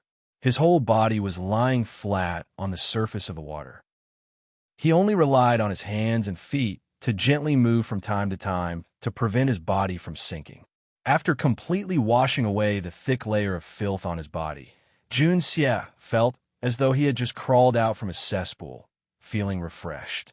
The only regretful thing was that even though he had truly become one with this body, his cultivation was still far from reaching the level where he could use inner vision. It was even less comparable to his past life. However, to be able to expel so many impurities from his body in one go, the state of his body's muscles and bones would surely shock him, right? As Jun Xie thought about it, he could not help but smile. The guards in the distance saw their young master floating on the surface of the water, motionless and unable to sink. They could not help but stare with wide eyes. What kind of divine technique is the young master practicing? He is actually floating on the surface of the water? If this was explained according to the cultivation of Xian Qi, it would at least be at the level of Yu Xian. After soaking for a while, Jun Xie hurriedly came out of the water. His body was indeed refreshed, but what followed was a feeling of weakness, an extreme feeling of weakness. After all, the original Jun Sunshao had practically turned this body into an empty shell. Now that he had gone through such an intense meridian cleansing and marrow cleansing, Jun Xie did not immediately faint. It was already a miracle that he had superhuman willpower. Forcing himself to return to his room, Jun Xie changed into a soft white robe. He picked up the bowl of bird's nest porridge that the cute little lowly Kerr had brought over, and a playful smile appeared on his face. No matter what world it was, strength was always the most important. A man could have no power, but he could never have no strength that belonged to him. Even in his previous life, Jun Xie had never been so eager to increase his strength. Being alone in this world, Jun Xie felt that the only thing that could make him feel completely at ease was his own strength, a strength that could control the life and death of all living beings. And now, Jun Xie was confident that he had mastered another treasure trove. That mysterious pagoda was Jun Xie's greatest reliance in this life. Jun Xie absolutely did not believe that such a mysterious pagoda only contained the art of unlocking heaven's fortune. There must be other uses, and these uses all had to be slowly unearthed by Jun Xie. Furthermore, the art of unlocking heaven's fortune, which was known as the #1 skill since time immemorial, gave Jun Xie even more confidence. How could such a mysterious cultivation method be ordinary? Slowly recalling the circulation route of the art of unlocking heaven's fortune's first stage, great illumination, Jun Xie sat cross-legged on the floor of his room. Mind and spirit as one. He calmed his mind and breathed in and out, slowly circulating the skill. Divine light moves, great illumination, will reaches the 9 heavens, foot on the immortal spring, grasp heaven and earth. Heart is a treasure mountain. Spirit 9 refinements. Never fall to the yellow springs. After circulating the skill once, he unexpectedly did not feel anything, nor did he feel the slightest bit of qi. However, Jun Xie was not discouraged and continued to circulate the skill once more, guarding his mind, not relaxing in the slightest. After an unknown amount of time, Jun Xie had already circulated the art of unlocking heaven's fortune no less than 200 times, but there was still no reaction. His meridians were still lifeless. Sitting cross-legged for such a long time had caused Jun Xie's legs to become numb. Although this body had gone through the meridian cleansing and marrow cleansing, the body's ability to bear the burden had not been fully developed. Even his head felt dizzy, and there were already signs of him fainting. Jun Xie took in another long breath, trying his best to keep his mind clear. His heart was filled with determination. I don't believe that I can't cultivate qi. When it comes to evil, I am #1. Who could be more evil than me, the evil monarch? I don't believe in this evil. I don't believe in any evil, but any evil must believe in me, the evil. I am an evil monarch. I am the true monarch of evil. Once again, he entered into a long period of breathing. After a long time, Jun Xie felt as if his body was no longer listening to his commands. All the muscles in his body seemed to have stiffened. Following the circulation route of the art of unlocking heaven's fortune for no less than 300 times, he still did not feel anything. Jun Xie closed his eyes, completely suppressing the exhaustion in his body. In his heart, there was only one stubborn belief. One more circulation, one more circulation, one more. Finally, after an unknown amount of time, Jun Xie suddenly felt a faint throbbing in the Naiwan Palace on the top of his head, followed by a warm sensation in his meridians. However, the sensation was very weak, and if one did not pay full attention, they would not be able to detect it. This qi was indeed as thin as gossamer, almost faintly discernible, but its essence was abnormally solid. This kind of inner qi was really strange, because for someone who had just started practicing inner qi, even if they could cultivate qi, it would not be so solid. However, at this moment, the muddle-headed Jun Xie was completely unaware of this point. Just as this gossamer thin yet abnormally solid qi appeared, in Jun Xie's sea of consciousness, that little rainbow-colored pagoda suddenly flew up slowly, spinning slowly in the air. Every time it spun, a large amount of dense white fog would spurt out. The white fog slowly floated in the air, and countless white threads that could not be seen by the naked eye suddenly appeared on the surface of Jun Xie's body, slowly seeping into Jun Xie's skin and seeping into Jun Xie's meridians. Brothers, you are very strong. We are already on the front page.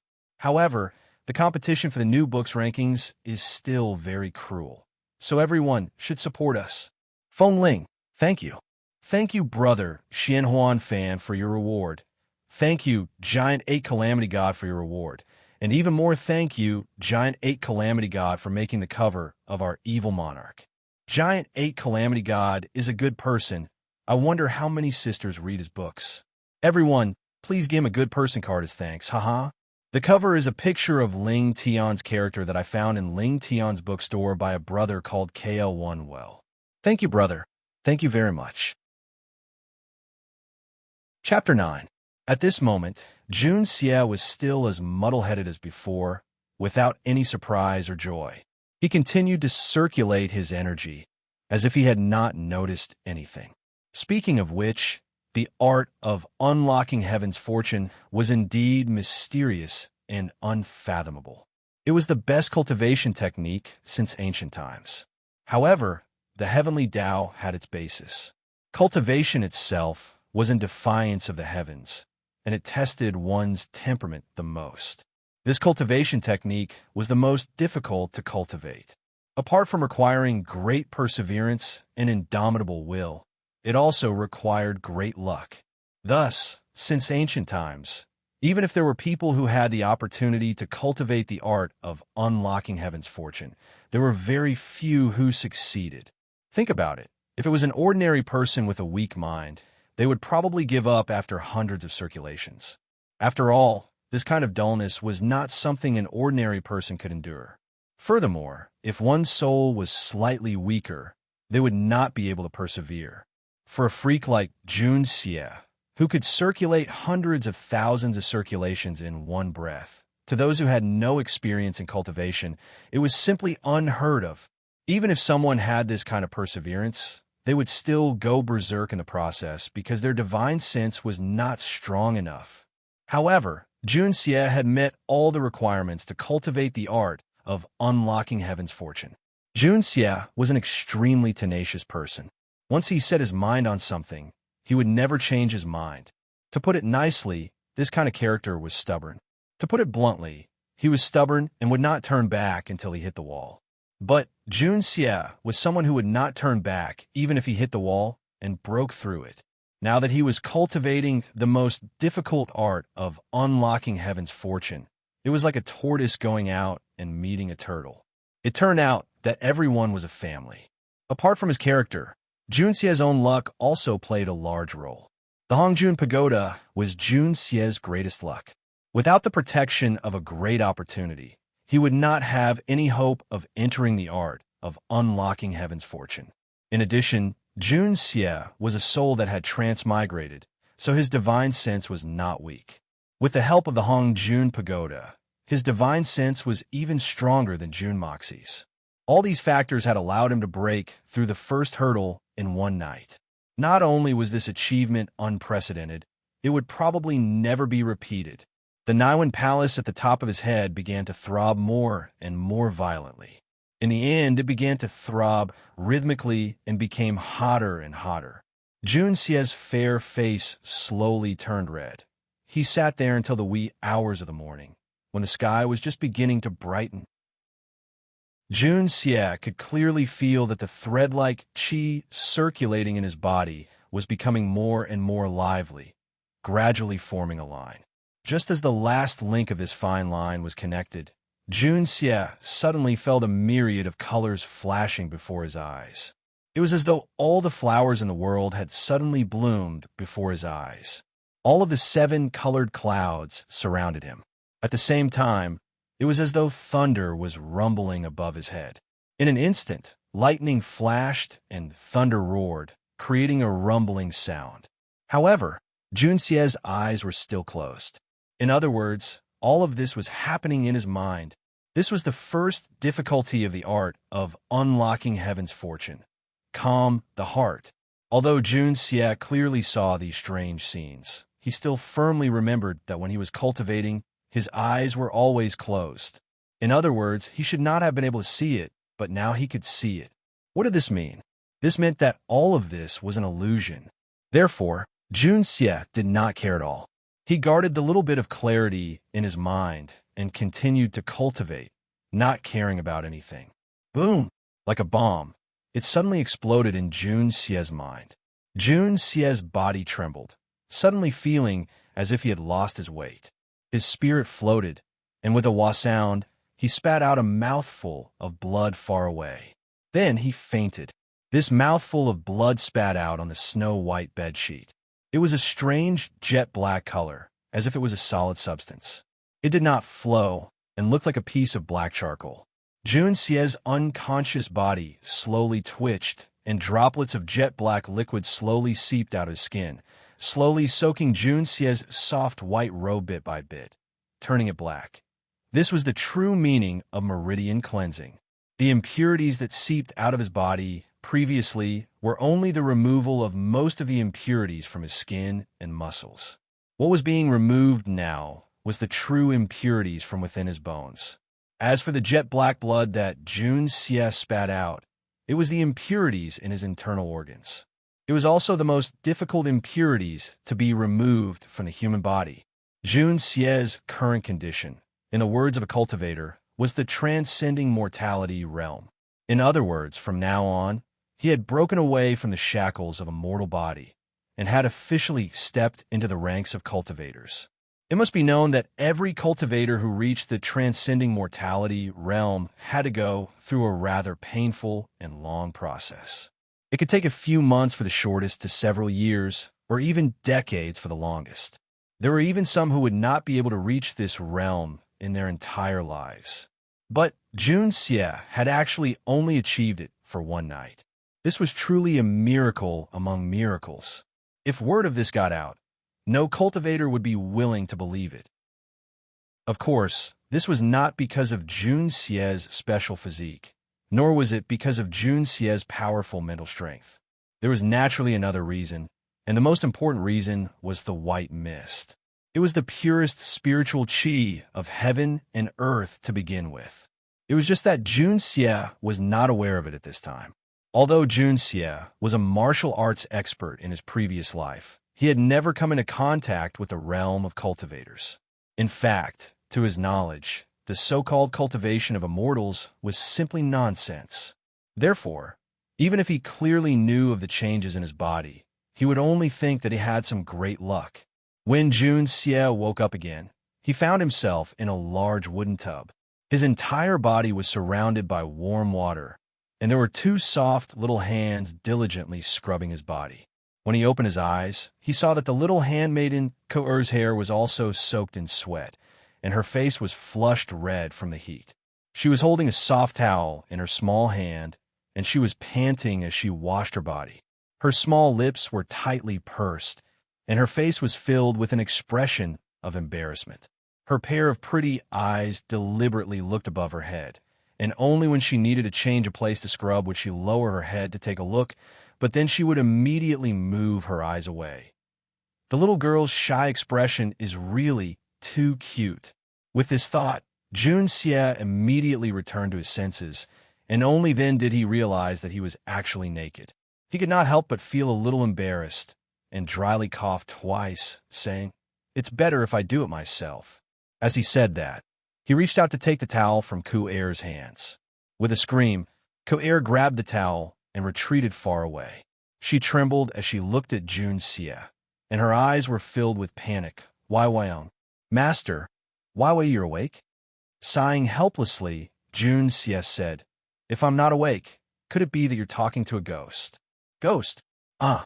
Ku-er screamed again, and Junxie suddenly realized that he could clearly see the little girl's fine hair standing on end. Her little face was deathly pale, as if she had really seen a ghost. Junxie could not help but sigh. "Stop screaming. Even if you really saw a ghost, it would not be the same expression you have now. Your acting is really on point." Bang! The door was suddenly slammed open, and a burly figure strode in. "Emosia, you're awake? What happened?" It was Jun Jean Tian, and behind him were several guards. Grandpa Jun's voice was very angry, and he had just scolded the 36 guards guarding Junxie. Yesterday's incident could be said to be an accident, but he did not expect it to happen again today. Grandpa Jun was so angry that he was about to explode. "Does my Jun family look so easy to bully? It seems that I really have no choice but to show my might. If everyone has their eyes on my grandson, how can I live?" Grandpa Jun thought that Junxie's fainting was due to an assassination attempt. "This week, I ran around naked, but my brothers are the strongest. Unexpectedly, you were able to push the evil monarch to the top 5 of the new books list. Thank you. Brothers and sisters, your strength has made my imagination run wild, and I suddenly feel that one more step forward. 2 steps are not too far away, right? Everyone, give it a push and rush forward. How about it? There will be more recommendations next week, and I will update more. Thank you to the Brothers Love in the Morning Moon for another reward.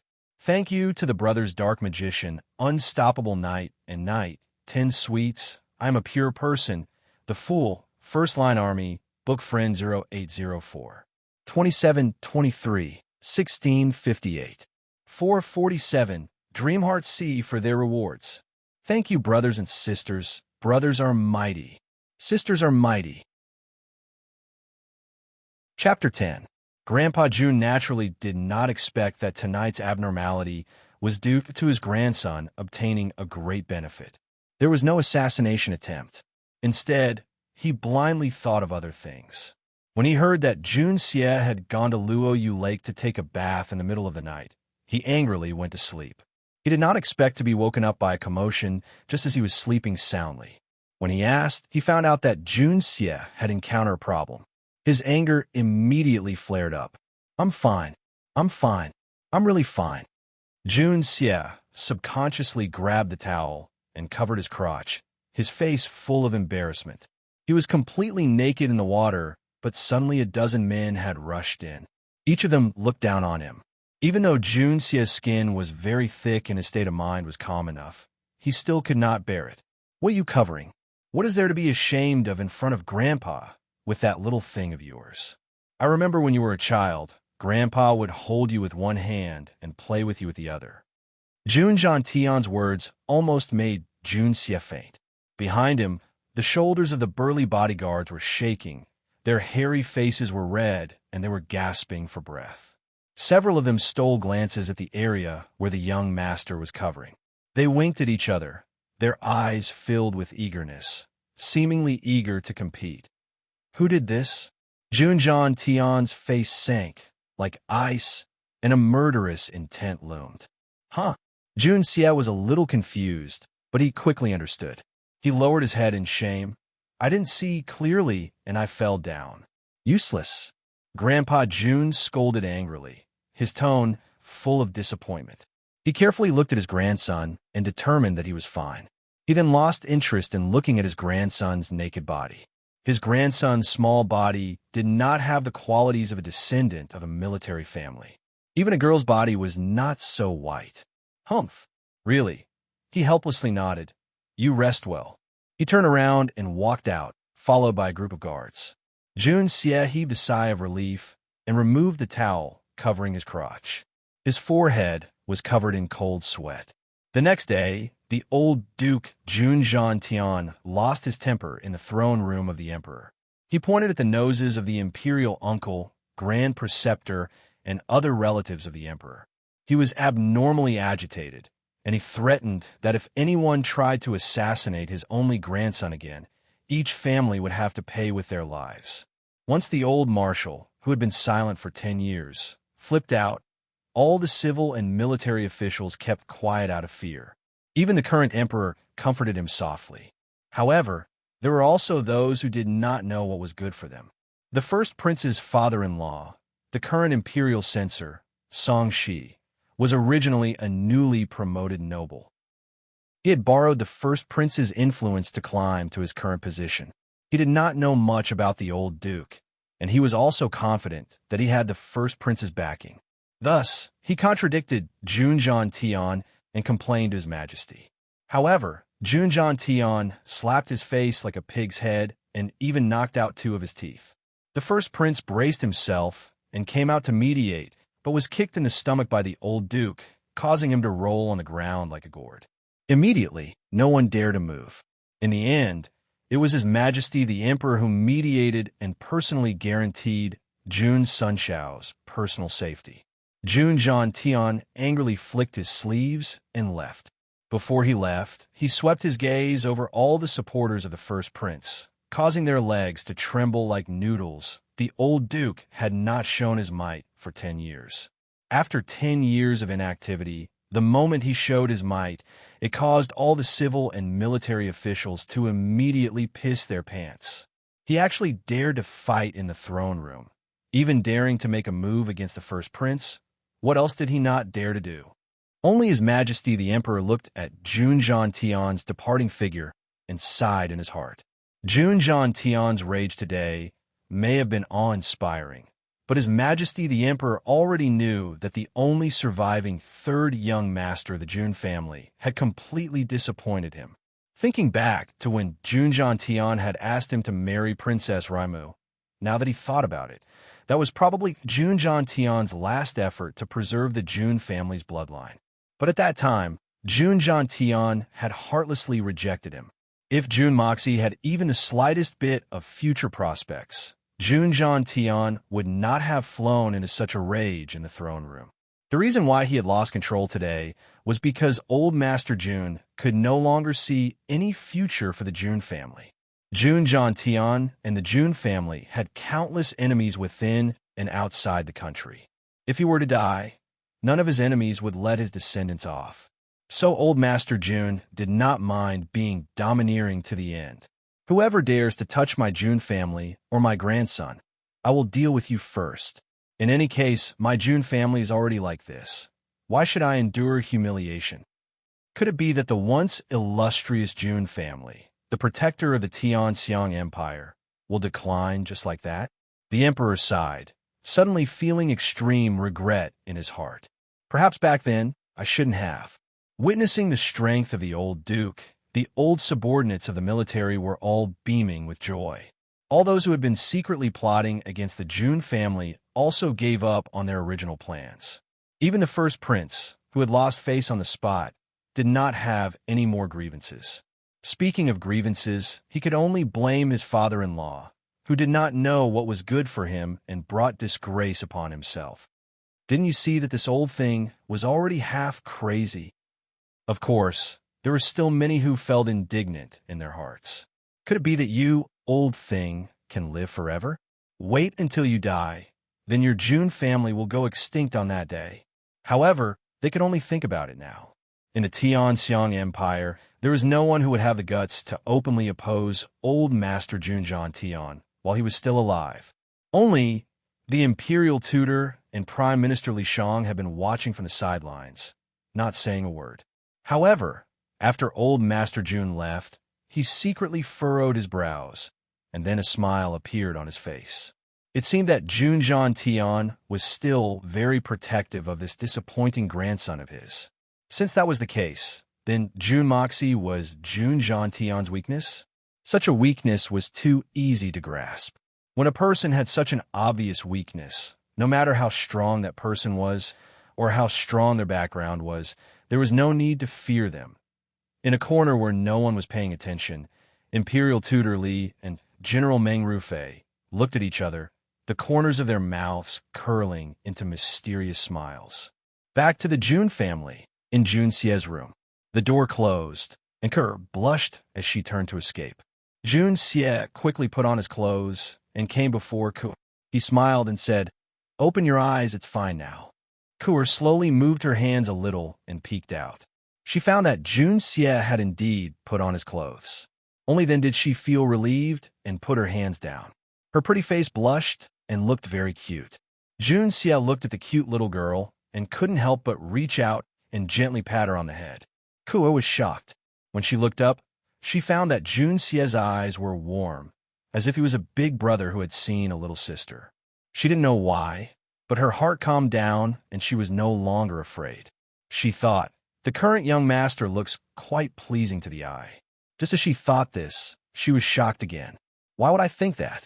He's obviously still that lecherous person, a hedonistic young master. I will never allow him to tarnish my innocence. If he uses force, he will only die. She couldn't help but stubbornly take a step back, her face full of vigilance. Thank you to Giant God Piaoling for your gifts. Thank you to Reading Books When You're Bored, and Dumbo for your gifts. Thank you to Nonstop Night and Night, and Candy 10 Sweet for your gifts again.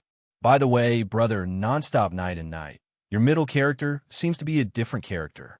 Hee hee, brothers and sisters are very good and strong. I am proud of you. Chapter 11. Jun Xie had lived 2 lives. In his previous life, he was a top-notch assassin who had experienced the hardships of the world.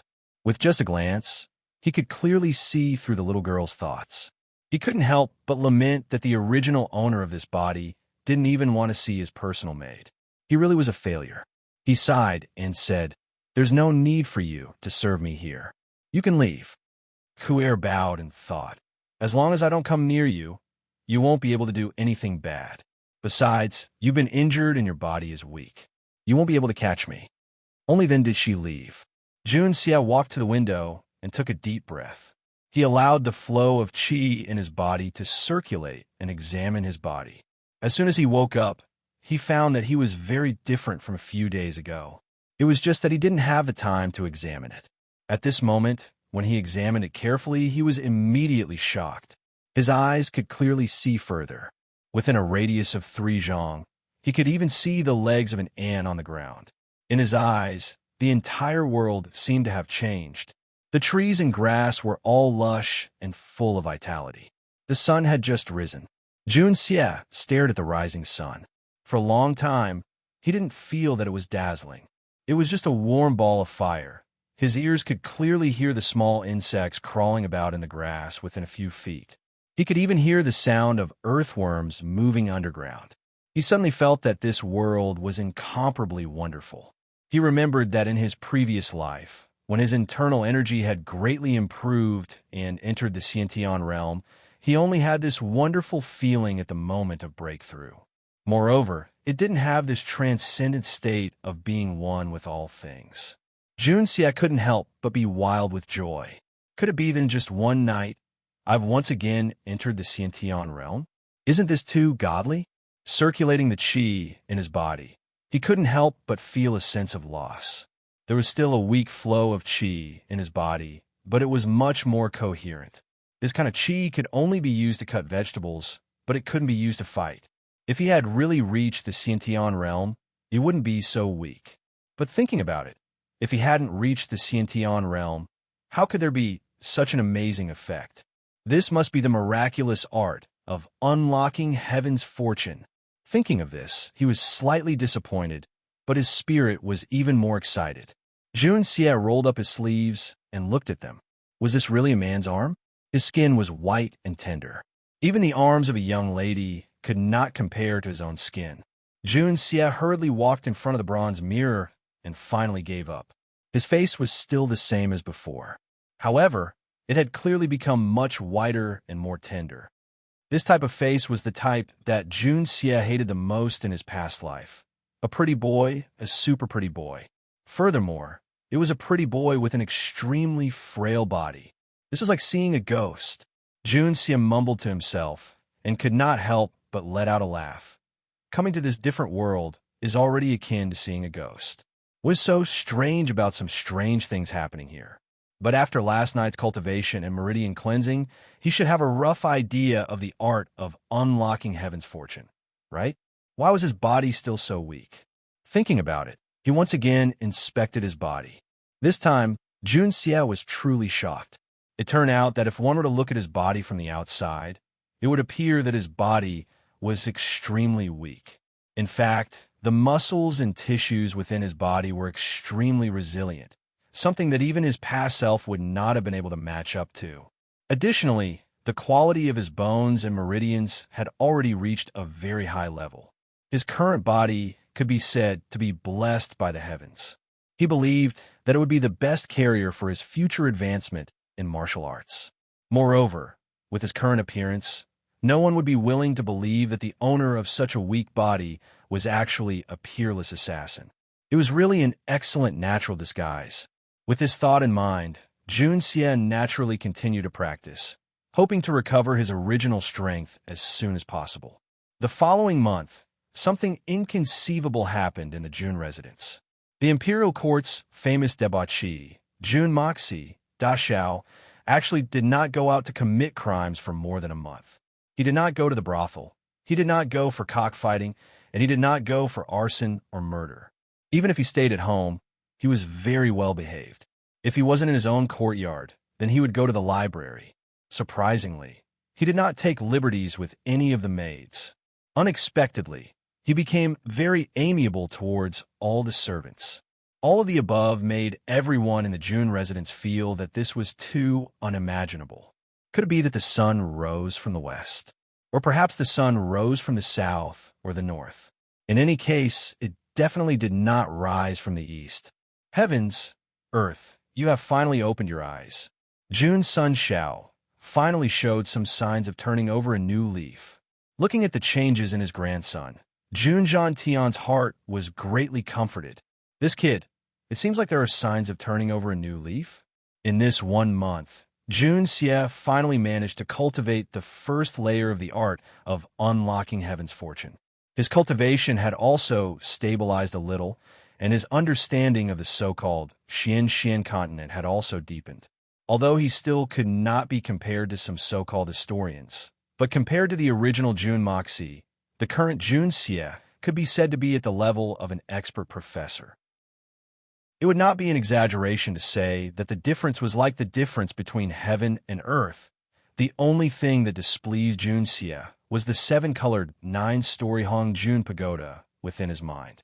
For an entire month, Jun Xie had been lingering at the first level. He had tried countless times to open up the second level. As long as he felt that there was a slight improvement in his cultivation, he would try again. However, every time, he would suffer greatly, the pain of thousands of needles stabbing into his mind. This made Jun Xie's heart itch unbearably. The first layer already had such a heaven-defying result. Wouldn't the second and third layers have even more good things? But I can't go in. I can't go in. What should I do? He tried again and again, but it still didn't work. Even with Jun Xie's tenacity, he couldn't hold on any longer. In the end, Jun Xie finally confirmed that it was impossible to open the second layer in his normal state. He reckoned that it would be the same as the first layer. When the opportunity arrived, he would enter intentionally or unintentionally. If he couldn't, it would be useless even if he smashed his head against the wall. This had nothing to do with how many attempts he made. Of course, Jun Xie also understood the Xian Qi that had been passed down in his family. He discovered that the Xian Qi of this world was very similar to the internal energy cultivation of his previous world. But in terms of nature, it was similar to Dou Qi. It belonged to a Qi cultivation method that was in between the two. However, Every time the xianqi was cultivated to a new level, the xianqi would undergo a subtle change in color. This point was somewhat similar to the five poisons martial arts that Jun Xie had encountered in his previous life. But xianqi was definitely not poisonous. With the art of unlocking heaven's fortune in hand, Jun Xie naturally didn't care about this so-called xianqi. But in order to deceive others, he still practiced it symbolically. After barely raising his xianqi to the 4th level, Jun Xie felt that it was enough and stopped practicing. In the Xian continent, xianqi was divided from the 1st to the 9th level, followed by the higher levels of silver xianqi, gold xianqi, yu xianqi, earth xianqi, tian xianqi, and supreme divine rank. From the 1st to the 3rd level, it was red, light red, pink, and bright red. From the 4th to the 6th level, it was purple, light purple, medium purple, and deep purple. From the 7th to the 9th level, it was black, purplish black, grayish black, and bright black. Silver xianqi was silver, gold xianqi was gold, and jade xianqi was green. Earth xianqi was yellow, heaven xianqi was blue, and supreme divine rank was colorless. And the progress of each level of xianqi was very difficult, and when advancing, it would be accompanied by great pain. It was very similar to inner force cultivation, like washing one's hair and marrow. What Jun Xie could emit right now was light purple, 4th level xianqi. As a descendant of an aristocratic family, this was really an extremely pitiful and dismal result. I'm so sleepy, I'm going to sleep after posting this chapter. I've revised it 4 times, alas, it's almost equivalent to reworking it twice. Today's 2nd day might be slightly later. I'll probably sleep until the afternoon. I'll immediately update it when I get up. Thanks to the book friend, Wang Jinghua. Book friend 0812092346233745. Curtain of the Night. Transposition. Poor Buckle. O Ing Luo. Wu Lin Wan Rong. Rogue Scholar. Book friend 10325174755910. Man runs crazy. Clear Sky Sword. Thank you to these brothers and sisters for their tips. Thank you. In addition, thank you to the beautiful girl Candy 10 Point Sweet for a 3rd tip, brother Lang Ziwen for a 2nd tip, and brother Jean Lin of the Mortal World for a 2nd tip. During the new book period, thank you brothers and sisters for your support. If you see the comments, please explain. During the new book period, because there are no recommendations this week, it's like running naked, so the number of updates is a little less. Please forgive me. During the recommendation period next week, there will be 3 updates a day. Speed up. In addition, next week, I'll try to break into the new book ranking. Brothers and sisters who made reservations in advance will strongly support me. Thank you. Chapter 12.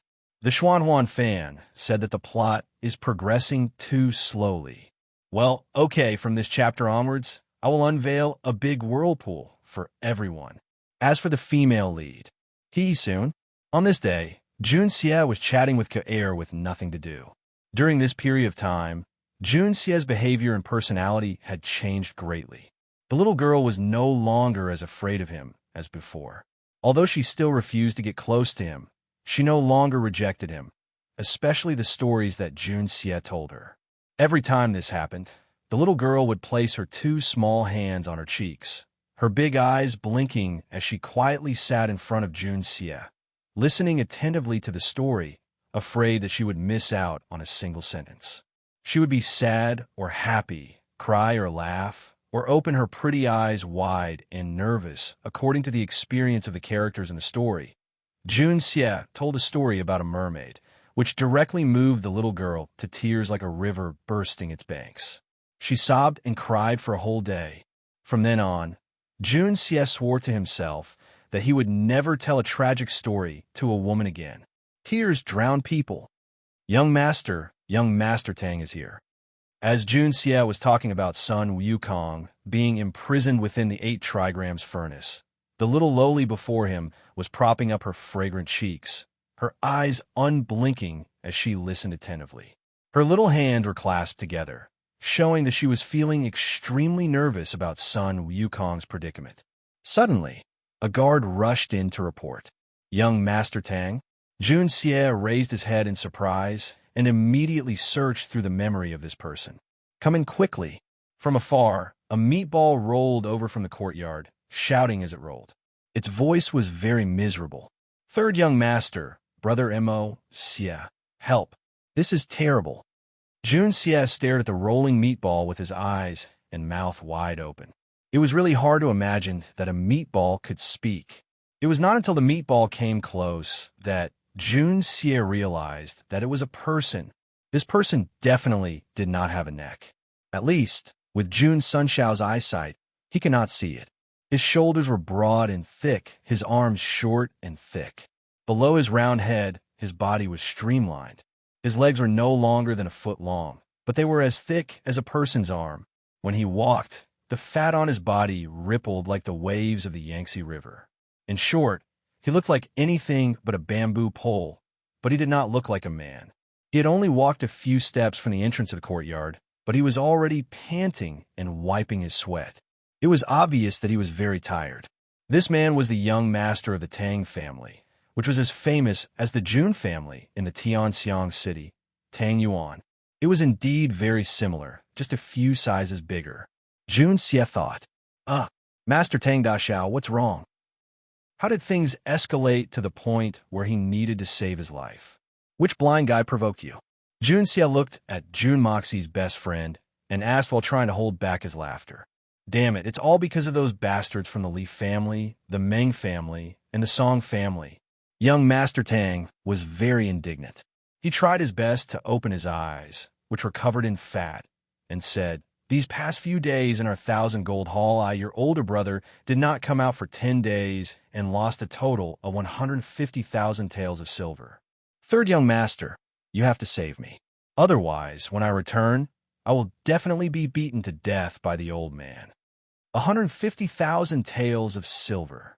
Jun Xie was shocked. How did you lose so much? Where did you get so much money from? Tang Yuan sighed. At the beginning of the day, I won 50,000 taels of silver. If I didn't let you win, would you have continued to gamble? How'd you lose? You really dare to play? Jun Xie stared at him. Tang Yuan did not dare to refute and mumbled, Didn't you also lose 100,000 taels of silver last month? I only lost a little more than you, and you still say that I... What's the point of saying that? Sigh, it's just 150,000 taels of silver. It's not like you can't afford to lose. Is there a need to ask me for help? Jun Xie suddenly remembered that these guys in front of him could not be judged by common sense. They were all very typical wastrels. Even your old man wouldn't beat you to death for a mere 150,000 taels of silver, right? It's not like you haven't lost this number before. But I ran out of money later on. I said I would go home to get more, but Li Bo provoked me, saying that everyone was tired and that if I left, they would call a day.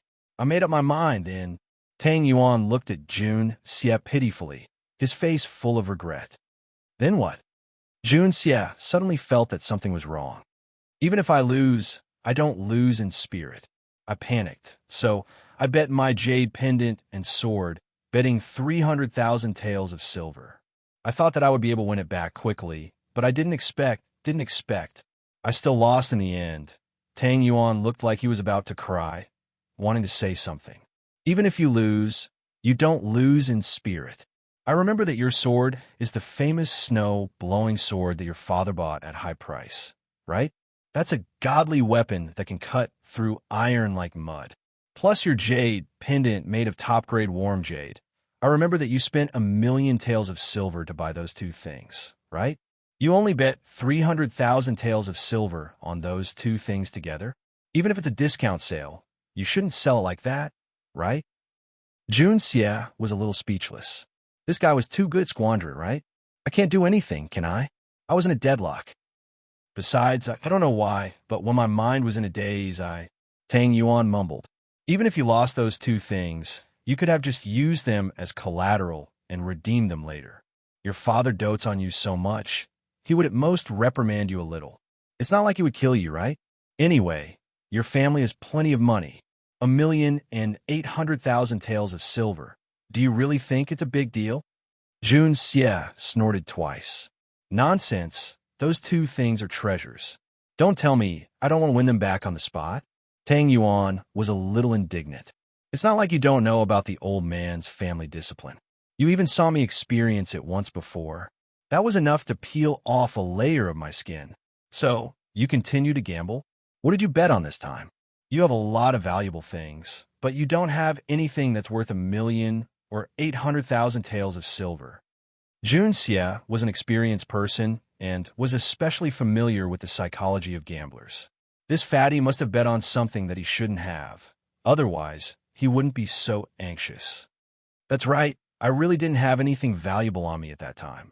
In the end, in a moment of desperation, I bet my wife. Tang Yuan cried miserably, looking so depressed that he wanted to commit suicide. That's my wife that I haven't married yet. Kerr, who was at the side, cried out in surprise. Her beautiful eyes widened as she looked at Tang Yuan. Her eyes were filled with disbelief, and there was even a hint of disgust in the depths of her eyes. She grumbled in her heart. Young master has finally gotten better, but this bunch of scoundrels are here again. What? You bet on your wife? You still brought your wife over for something like that? Jun Xie almost fell off his chair and fainted. This was too shocking. This was simply unimaginable. Tang Yuan's fiancée was not only his wife, but also the daughter of the Assistant Minister of Justice, Sun Changhe. She was the daughter of a noble family. The daughter of a noble family. If this matter were spread, it would be a huge joke. The son of the Minister of Revenue gambled and lost to the daughter of the Assistant Minister of Justice. If this matter were spread, the old man of the Tang family would definitely pull out all of this fatty's fat and use it as a sky lantern. I didn't bring her. Tang Yuan was on the verge of tears. But I wrote an IOU, using her as collateral for 1,000,000 taels of silver. It's written in black and white, this and that. And my signature, pig. You're a pig. One was the daughter of the Minister of Justice. The other was the daughter-in-law of the Minister of Revenue. This was a matter that concerned the reputation and future of the two great families. And it was only 1,000,000 taels of silver. Jun Xie was so angry that he laughed. You actually signed it. What about the 1,000,000 taels? I lost. I also lost. Tang Yuan sat on the ground and wailed loudly, causing the ground to tremble. They said that if I don't bring the 1,500,000 taels in 6 hours, they don't want the money, they don't want the person, they just want the IOU to be made public. My God. Jun Xie was speechless. How could it be 1,500,000 taels? Isn't it 1,000,000 taels? This is the condition of giving me 3 hours. Tang Yuan's face was covered with snot and tears. Third young master, you must save me. I'm already at the end of my rope. I'll save you. How do you want me to save you? How do I have so much money? Jun Xie flatly refused. What a joke. I can't even finish killing this kind of person, and I actually have to take out money to help this kind of gambler. Even if I have money, I won't lend it to you. You don't need money. Tang Yuan suddenly became spirited, his small eyes blinking, and said, Li Feng and Meng Hai Zhou made a condition, saying that Jun Sun Xiao hasn't been here for a long time. As long as I bring you to gamble with them, they will return the IOU to me. I actually have such a big face. Jun Xie shook his head. Based on the actions of this debauchee that he had taken over, it was likely that he would not be able to do much in the casino. As for his reputation, it was likely that his notoriety had reached the pinnacle. A few days ago, an embarrassing thing happened, too. 3 days ago, I posted the group number under the book's introduction, and for 2 days, no one joined the group. I was very curious, so I went to check. Oh, it turned out that I wrote the wrong number. I quickly corrected it, then waited for another day, and still no one joined the group. Candy 10 Points Sweet left a message saying that the group refused to join. I quickly went to check, and it turned out that it was set up wrongly. Oh my God, I almost hit my head on the group number and died. Thanks to Human Running Crazy, Dreamheart C, Mortal Worlds, Golden Sheelin, Night Difference, Night Curtain, Pirated Reader, Fantasy Fan, Book Friend 100114122717088, Candy 10 Points Sweet, Evildoer, Fire of Beacon. Thank you to these brothers and sisters for your support. Some of the brothers are even doing it for the third or fourth time. For this, Feng Ling expresses his sincere gratitude. Chapter 13. It is absolutely true. Third young master. Tang Yuan grabbed his hand, and Jun Xie suddenly felt as if his hand was wrapped in a layer of fat.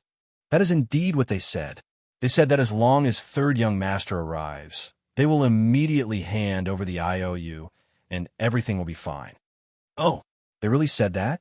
Jun Xie frowned, and his eyes flashed with a trace of haze. He had already sensed that something was not right. Why was it that the more he listened, the more things seemed to change? It was Fatty who had lost his wife. Why was everything slowly shifting to him? It seemed that there was some kind of secret behind all this, and the target was him. This was definitely a trap. Disregarding everything else, with the original Jun Moxie's extremely idiotic temperament, once he heard that his brother was being bullied, he would immediately fly into a rage. When he heard that the other party was giving him face, he would immediately become complacent and arrogant. He would not even think twice before stepping forward. Once he stepped forward, he would fall right into the trap that the other party had laid out. Since the other party had the ability to play around with Fatty, it would not be difficult for them to deal with the previous Jun Xie as well. If this was a trap specifically targeted at Jun Moxie, then the person who set up this trap would have a thorough understanding of Jun Moxie's character. No, I believe that targeting Jun Mo Xie is only the surface level. No one would be interested in using such a scheme against a completely harmless debauchee. Their real target should be Grandpa Jun. Behind them, there might be someone else directing them. After all, the Jun family and Grandpa Jun was not someone that just anyone could afford to offend. Jun Xie looked at Fatty standing before him, secretly wondering what role this Fatty was playing in this trap. Was he friend or foe? Observing the expression on Tang Yuan's face as though he was about to piss in his pants, Jun Xie secretly came to a conclusion. If this Fatty is not faking it, then he must be a super idiot. If this Fatty was faking it, then he was probably an actor with superb acting skills. Moreover, he was a dangerous person who hid himself very well. Go or not go? Jun Xie instantly made up his mind. How could he not go for something so fun? With his gambling skills, how could he possibly lose? Besides, if he did not go, how would he know who was after him? Jun Xie never had the habit of letting his enemies hide in the dark, grab them and kill them. This was his usual style. Secretly circulating the divine creation art within his body, the corners of Jun Xie's mouth curled into a smile. Even if this is a gamble, I will not lose. Using this internal force to cheat is just too easy. How many silver notes do we have? Having made up his mind, Jun Xie turned to ask Ku'er. Hearing Jun Xie use the word we, little Ku'er's heart was suddenly filled with a sense of shyness and happiness. She felt an inexplicable sense of sweetness in her heart as she said with a blushing face. Since the last time when Old Master had deducted Young Master's expenses, Young Master's silver chest now has 120,000 silver notes, 30,000 gold notes, 300 gold leaves, 100 silver ingots, and silver fragments. Enough. We don't need that much. Seeing that Ku'er was about to continue counting in detail, Jun Xie quickly stopped her.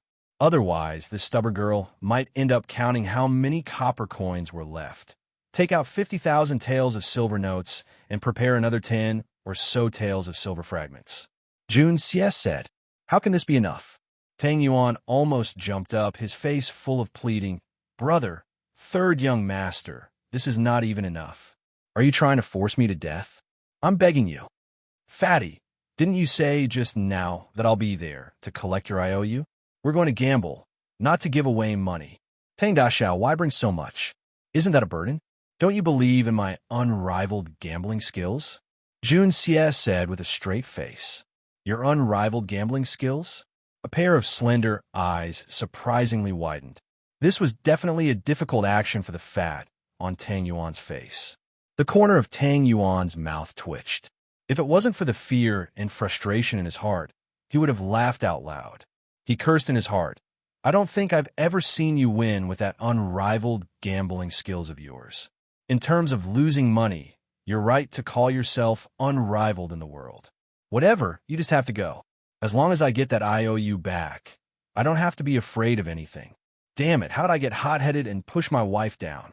This is really strange. It's better to bring less money. At least I won't lose too much. Jun Xie pocketed the banknotes and ordered for 2 horses to be prepared. Tang Yuan had long since become impatient. His round body rolled to the door with a schwa sound. His small eyes darted around with a look of fear. Hurry up and leave, third young master. If we are unlucky enough to bump into your old master, then we will be finished. You don't know how much pressure I have to bear every time I come to your house to look for you. Sigh. Jun Xie smiled and jumped on the horse's back. He squinted at him and said, I see that you don't look that scared today. Tang Yuan jumped on the horse's back. The strong horse neighed loudly under his weight. Its hooves went limp and it almost fell to the ground. It tried its best to stand up straight. Perhaps the horse was also puzzled. I've carried many people. I can run freely even if it's a general wearing armor and holding a weapon. Why is this human so heavy today? I almost lost my front hooves because of a momentary miscalculation. Jun Xie couldn't help but laugh. He squeezed his legs, and the strong horse moved forward. The 8 bodyguards behind him were all strong and sturdy. Each of them carried a sword and followed closely behind. Tang Yuan's horse also started to move with difficulty. It snorted all the way as it kept up with Jun Xie. Once outside was Dongfeng Street, one of the most luxurious streets in Tianxiang City. Tang Yuan did not care about whether his horse would be able to take it or not. He took the lead and rushed out, taking the lead. His face was filled with anxiety as he kept glancing back, clearly annoyed that Tang Yuan was moving too slowly. In the blink of an eye, he had already exited the Dongfeng Main Street. Not far to the south was a restaurant, the Thousand Miles Fragrance Restaurant. This was the property of the Li family. Behind the restaurant was a large and used courtyard. This was the 1,000 Gold Hall that Tang Yuan had mentioned. The location of this place was hidden, and it was the perfect place for the young masters of the aristocracy to squander their money.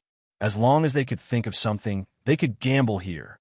Jun Xie was about to urge his horse forward when he suddenly saw a few people coming from the side of the road. The 2 people in the lead were 2 young girls. One of them was walking in the front with an angry look on her face. She shouted, "Don't follow me anymore. You're annoying." The other girl was running after them and trying to persuade them. Behind the 2 of them, there were also 8 expressionless guards following closely behind them. They looked like the daughters of some rich and powerful families. Jun Xie glanced over and saw that the young girl was pouting. Her face displayed an unruly expression, but her appearance was extremely beautiful. The young girl was already in a fit of anger. Seeing that Jun Xie was staring at her, she could not help but spit out a mouthful of saliva. Placing her hands on her waist, she scolded, "What are you looking at? Lecher." Just as this woman was feeling the most vexed, she saw the infamous playboy, Jun Xie. Coincidentally, the playboy was also staring at her. She could not help but think of using him to vent her anger. Chapter 14. The plot is unfolding. Jun Xie's heart skipped a beat, and he suddenly remembered that in his previous life he was also strolling on the streets and saw that she was very beautiful and could not help but take a few more glances. Who would have thought that the girl was obviously angry at that time? Actually turned around and scolded, "What are you looking at? Haven't you seen a beauty before, you smelly rogue?" Who would have thought that the 2 would get to know each other? Jun Xie himself was an assassin and had always been carefully avoiding something until something happened to him and the 2 worlds were separated. Thinking of this, he could not help but feel a little disappointed. At this moment, Jun Xie felt like he was looking back at history, and his heart could not help but warm up. Looking at the girl again, he felt inexplicably more amiable and simply smiled. "Miss, we seem to have met somewhere before. You look very familiar to me." The girl gritted her teeth and glared at him. "Bah, this girl also looks very familiar to you, you scum." "Jun Sunshao, what tricks are you trying to play today? Pretending to meet for the first time?" "Huh, So they really do know each other? Jun Xie quickly retrieved the information on this unruly woman from his memories. He could not help but smile awkwardly and try to find a topic to talk about. What a coincidence! It turns out that we are acquainted with each other, Miss Du. This is called coincidence? What kind of words are these? That Miss Dugu stared at him in astonishment while the young girl behind her could not help but giggle. At this time, Tang Yuan noticed that Jun Xie was not following them and turned his horse around. Hearing Jun Xie's words, he could not help but admire Jun Xie from the bottom of his heart. It turns out that the third young master Jun is an expert in flirting with beauties. However, his courage was even more worthy of admiration. To dare to speak to the number one unruly girl of Tianxiang Kingdom, Dugu Xiaoi, in such a manner, one would not be able to find many in the entire Tianxiang city. The girl glared at Jun Xie, and her eyes slowly revealed an ominous glint. Jun Moxie, did you not get enough of the beating last time? Since this girl is not in a good mood today, I can personally help you loosen up your bones. Jun Xie was startled, and then remembered that this girl, Dugu Xiaoi, was the person that Jun Moxie was most afraid of. He seemed to have done something and was beaten up by Dugu Xiaoi and could not get out of bed for almost half a month. Miss Dugu, I trust you have been well since we last met, ahem. I mean, I still have something to do. I will leave first. See you later. Jun Xie was ready to leave. Looking at the little chili pepper's posture, it seemed as though she was about to pounce on him with her claws and fangs bared. According to Jun Moxie's memories, this little chili pepper was not that old, but she was a highly skilled fighter. Even if there were several Jun Moxies, they would still be no match for her. Although Jun Moxie was not afraid, this was not the time to reveal his true strength. Naturally, he had to wisely choose to protect himself. Stop right there for this girl. Dugu Xiaoi raised her chin high and looked at Jun Xie with disdain. Where are you going? Are you going to do something bad again? Let me tell you, Jun Moxie, since you have met me, don't think of doing anything bad and be obedient. Let me vent my anger, and I will let you go. Tang Yuan's face was dripping with sweat as he stamped his feet. He was complaining in his heart. I say, third young master Jun, this great aunt can't wait to avoid you. Why did you choose to provoke her? No matter how beautiful she is, it is not as important as your own life, is it? Looking at the bright eyes of the young girl in front of him, yet displaying a domineering and arrogant demeanor, Jun Xie suddenly had an idea. Pretending to be evasive, he said, Miss Dugu, the place we're going to this, cough cough, it is not suitable for a girl to go there. Don't tell me you are going to visit a brothel. As expected, he was bold enough to say such things. Dugu Xiaoi snorted coldly and looked at the two of them with disdain. Shameless bastards. You said we were going to visit a brothel? Do you think everyone thinks the same way as you? Jun Xie immediately put on an angry expression, as if he had been wronged. We are only going to the 1,000 Gold Hall, to gamble a little. As if realizing that he had misspoken, Jun Xie hurriedly shut his mouth. 1,000 Gold Hall? Gamble? Hearing the first half of Jun Xie's words, she became even angrier. Unexpectedly, when she heard the second half of Jun Xie's words, Dugu Xiaoyi's eyes unconsciously lit up. She squinted her eyes and smiled, rolling her eyes, revealing a pair of cute little canine teeth. I have never been there before. Bring me there. Her tone was like a command, and there was no room for argument. One could not help but admire this woman's leaps and bounds of thought. Miss, the girl beside her was obviously her personal maid, and she timidly pulled on her sleeves, trying to dissuade her. This was very reasonable. The place where the two debauches of Tianxiang City were going was most likely not a good place, and the young lady was the daughter of a noble family. How could she mingle with them? Dugu Xiaoi ignored her and excitedly said, Don't worry, my two brothers talk about the 1,000 Gold Hall every day. It must be a very special place. This time I must go and see for myself. She then grabbed Jun Xie's ear. Bring me there. As long as you bring me there, I will let you go today. It would have been easy for Jun Xie to avoid it, but after thinking about it, he decided not to. He could only grimace and allow her to pull his ear as she walked forward. The 8 bodyguard behind him smiled bitterly looked at each other, and followed. The 8 bodyguards of Dugu Xiaoyi were very congenial, but they couldn't not congenial because the 16 of them were basically in the same situation. They were following Jun Xie, the debauchee Da Xiao, so they were naturally sullen, but in fact, following Dugu Xiaoyi wasn't necessarily any better. Everyone was actually sullen, so it was easy to say that they were on the same side. Tang Yuan let out a long sigh. Why did such a tigress appear out of nowhere? If my promissory note is accidentally seen by her. Tang Yuan shuddered as he thought to himself. She is confident that the news will spread throughout the imperial capital within half a day, and the entire country will know about it within 2 days. If that's the case, I might as well just commit suicide and be happy. The group of people arrived at the 1,000 Miles Fragrance House in a grandiose manner, and passed through the halls and courtyards, arriving at the large courtyard at the back. Tang Yuan impatiently rushed in and shouted, "Jun Sun Xiao is here. Hurry up and return that to me." Following a burst of complacent laughter, 6 youths appeared at the entrance of the main hall. The moment they appeared, they did not even have the time to speak when they saw Dugu Xiaoyi, who was in the process of twisting Jun Xie's ear. Suddenly, their faces turned ashen. At present, there were 2 major factions that maintained a neutral position among the princes. One was the Dugu family, and the other was the Jun family.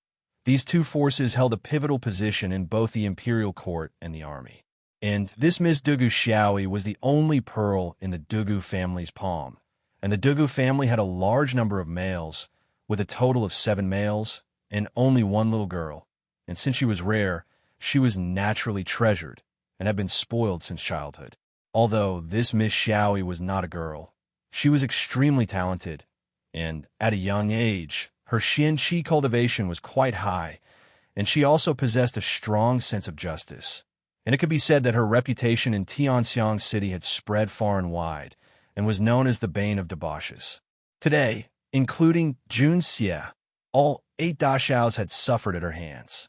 Speaking of the Dugu family's old man, Dugu Xiaodian, was also a super Xian-Qi expert, and it was said that his attainments had already reached the heaven realm, and he was the only old man in the empire who could challenge the Jun family's Jun Zhantian.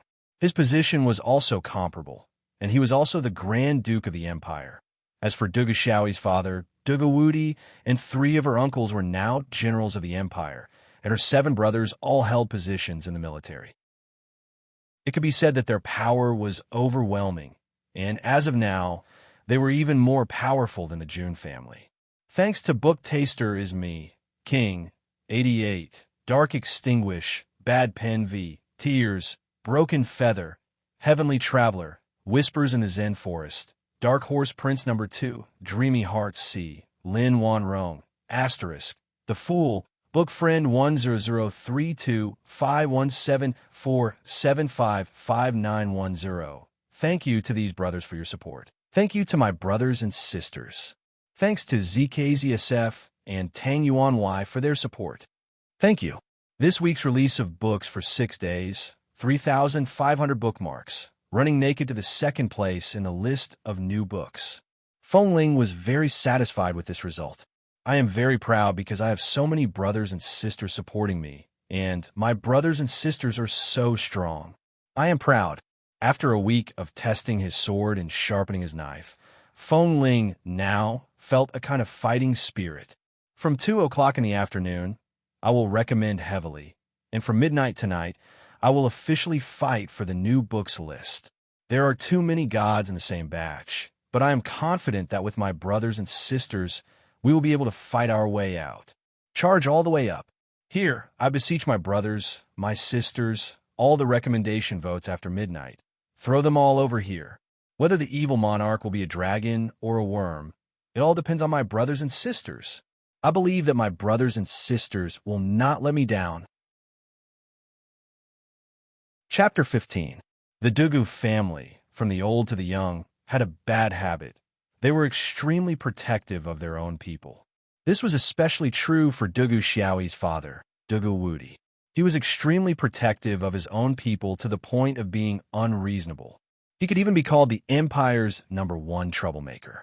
If someone dared to bully his daughter, Dugawudi would immediately dispatch an army to retaliate. Who would dare to provoke such a lawless troublemaker? Who could casually dispatch an army? Jun Moxie had Grandpa Jun's protection, but Dugu Xiaoyi still dared to teach him a lesson. It was not that Grandpa Jun could not deal with Great General Dugawudi, but if Grandpa Jun were to send a punitive expedition against him, Old Man Dugu would definitely stand up to confront him. That was because Great General Wudi's protective nature was inherited from his father. Therefore, in Jun Moxie's memories, the person he feared the most was his grandfather, Jun Jiantian. The second was this Dugu Xiaoyi. No, the first was Dugu Xiaoyi, and the second was his grandfather. After all, his grandfather was only lecturing him and could not bear to really hit him. However, if he fell into the hands of this great aunt, he would definitely be beaten up. Moreover, he would be beaten up for nothing. Even Jun Moxie could not afford to provoke such a big character, let alone the other debauches. And now, this little princess of the Dugu family had actually come here. I can't do anything about it. Jun Moxie tilted his head and spread out his hands, pointing at the fair and tender little hand that was still pinching his ear. Look at me, what can I do? If any of you have any ideas, feel free to send me away. In any case, don't say anything about me. What? You don't welcome me? Don't tell me I don't have money. Dugu Xiaoyi glared at them and took out her purse. She proudly shook it and raised her beautiful eyebrows. This great aunt has money. The debauches were on the verge of collapsing, scared witless. You have plenty of silver, but the question is, who dares to win against you? Your father will bring an army to collect the debt the next day if he wins your money. But if Old Man Dugu is in a good mood and comes to our house for a stroll, then how will we live? Tang Yuan didn't care what they were thinking. His eyes were already burning. Let's not talk about these useless things first. Hurry up and give me back my thing. Jun Sunshao was already here, and he couldn't run away. This is what you promised me. A real man keeps his word. If a man doesn't keep his word, how can he stand between heaven and earth? Even with Jun Xie's composure, after hearing Fatty's last words, he almost vomited. With your character and actions, how dare you call yourself a man? Don't insult the word man. Among the 6 youths, the one with a calm expression was called Li Feng. He was the grandson of the Grand Preceptor Li Shang. The 2 youths behind him were Li Zhen and Li Lin. They were all his brothers. Beside him was a skinny youth with 2 small mustaches. His eyes were deep and solemn. He was Meng Haizhou, the eldest son of the Minister of Personnel, Meng Jianghu. He was a very capable man. The 2 behind him were called Meng Liang and Meng Fei. They were also members of the Meng family. Li Feng was full of smiles.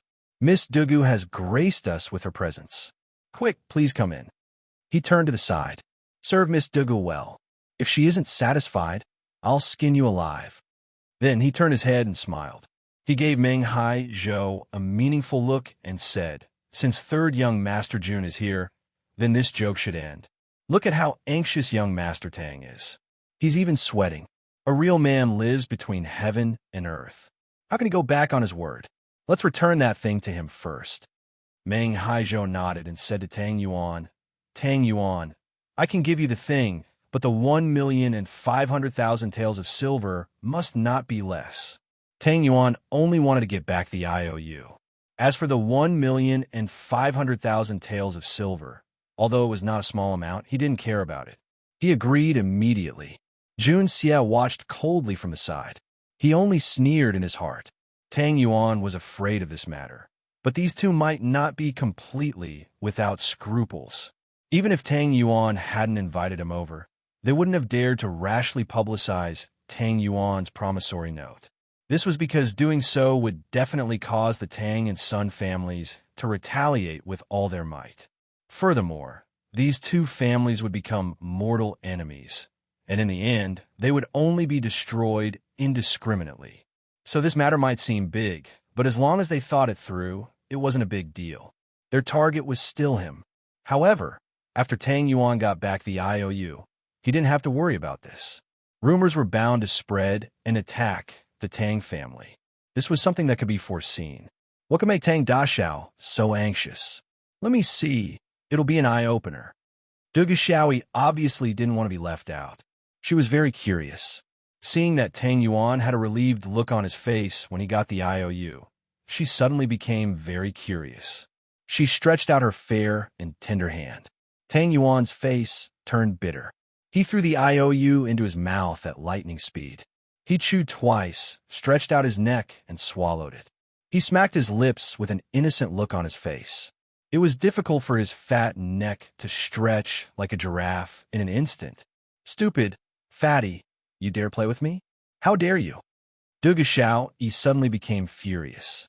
She bared her fangs and brandished her claws as she pounced forward and grabbed Tang Yuan's collar. Unexpectedly, she lifted his nearly 400-pound body and angrily shouted, "Quickly spit it out for me." The rest of the 7 people, including Jun Xie, couldn't stop their eyebrows from twitching. They secretly swallowed a few mouthfuls of saliva.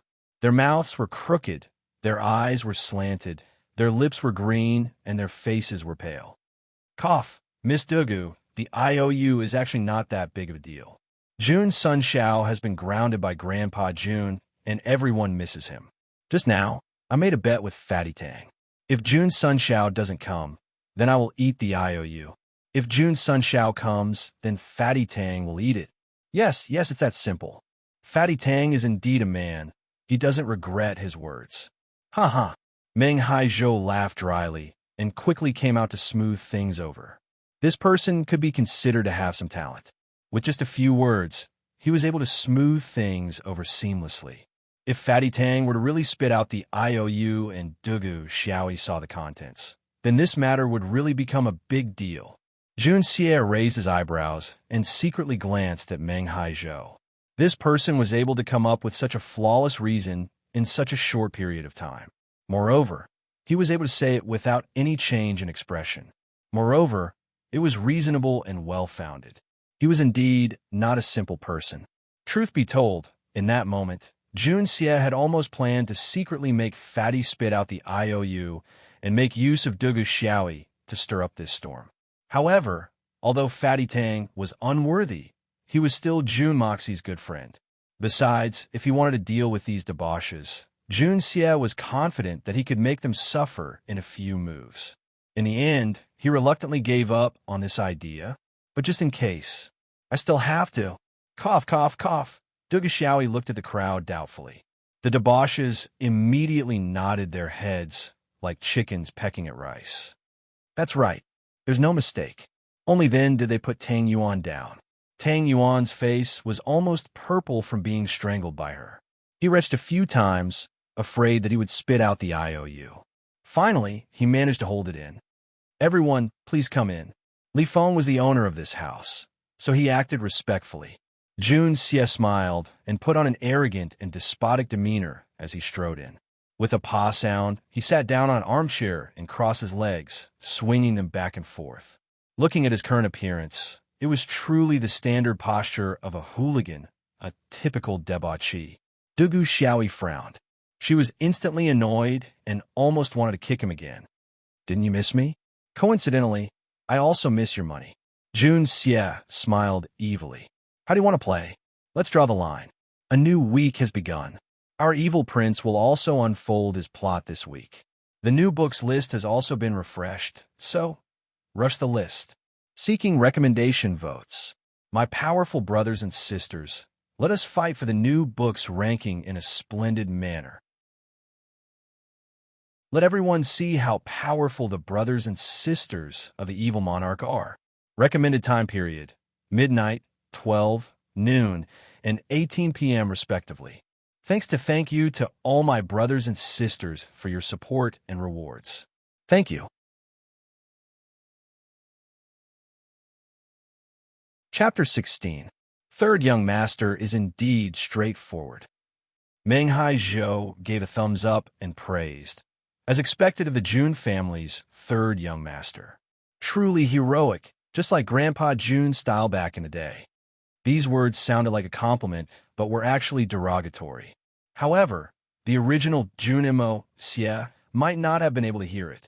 As he spoke, Meng Haizhou glanced at Tang Yuan. Just now, we played dice with Tang Daxiao for a while, and Tang Dashao could not hold on any longer. Why don't we use dice to determine the winner? I wonder if third young master has the guts to do so.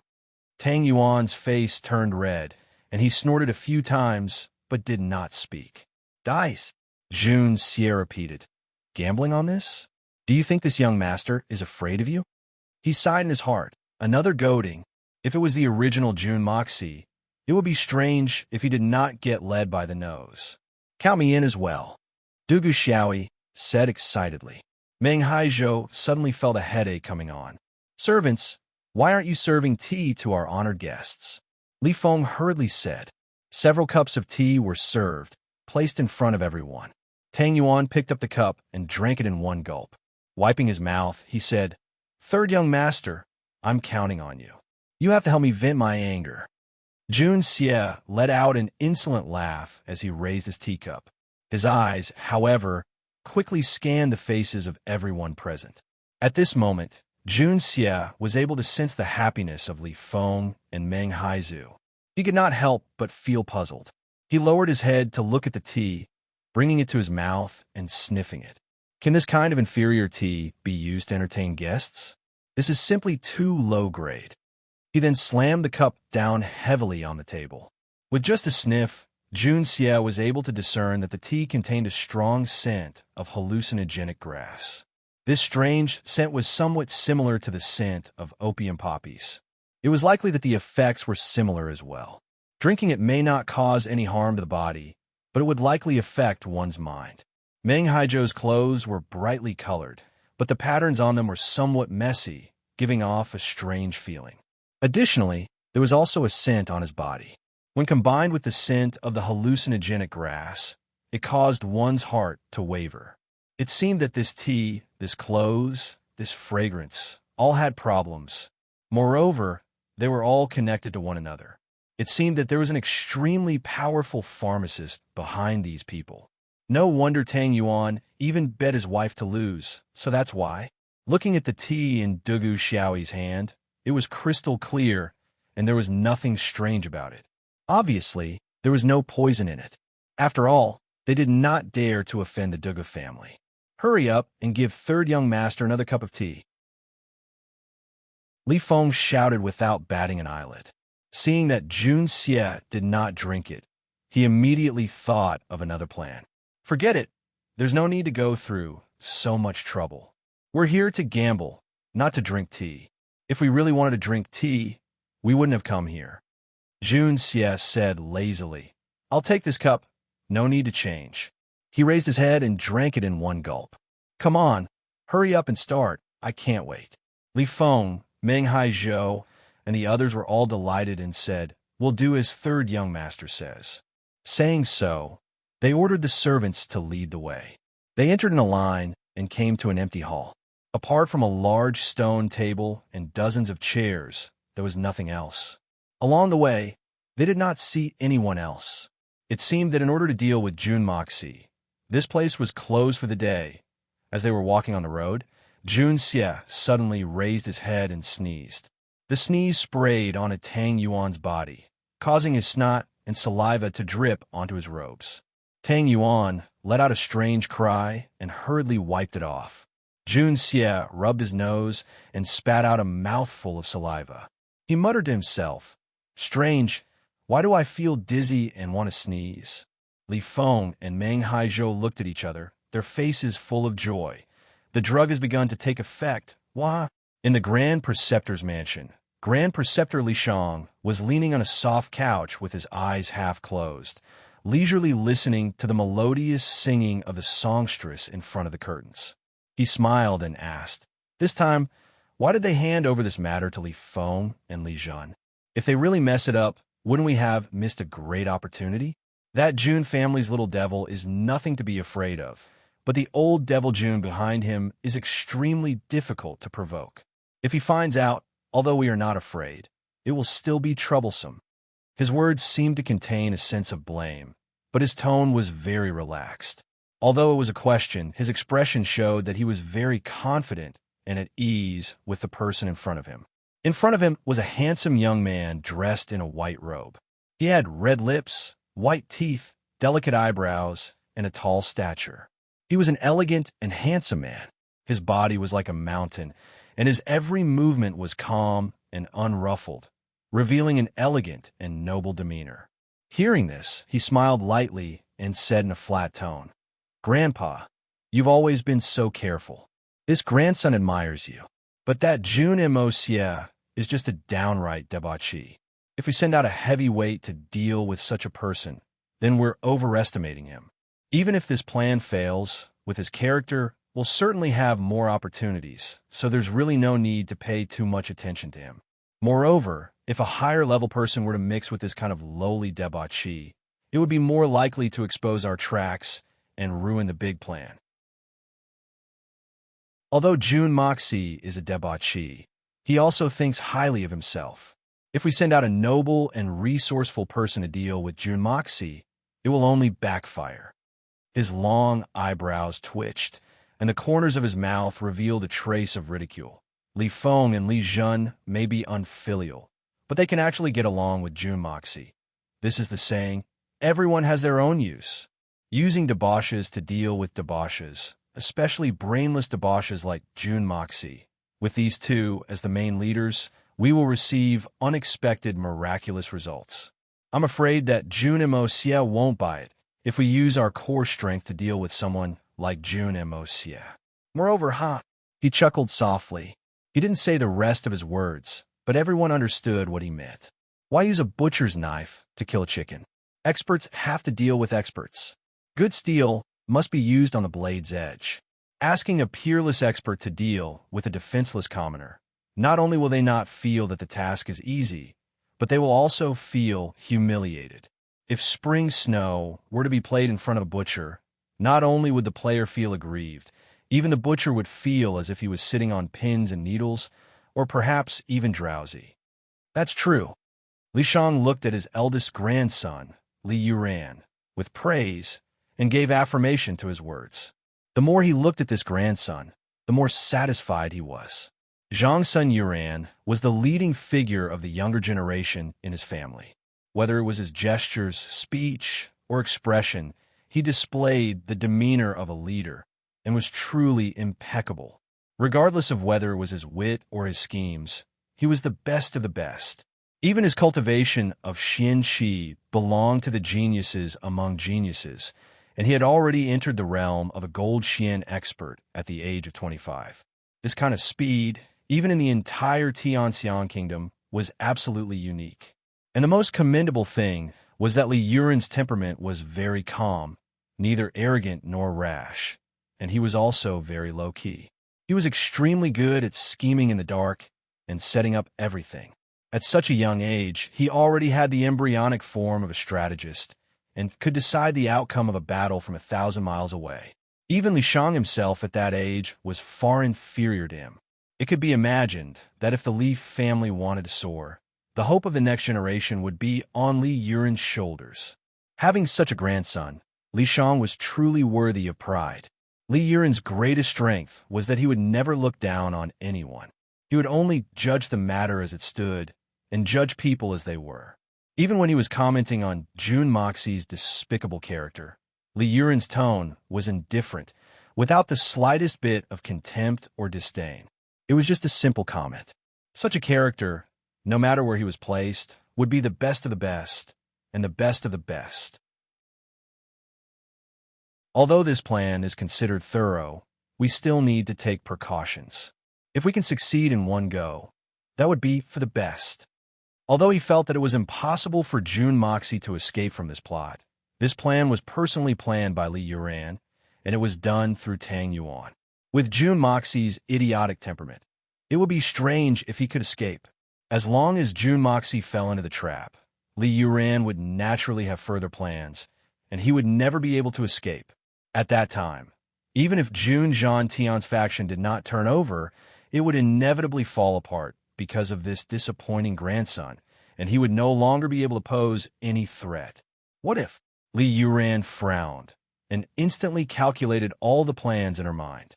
She shook her head with certainty. There is no what if.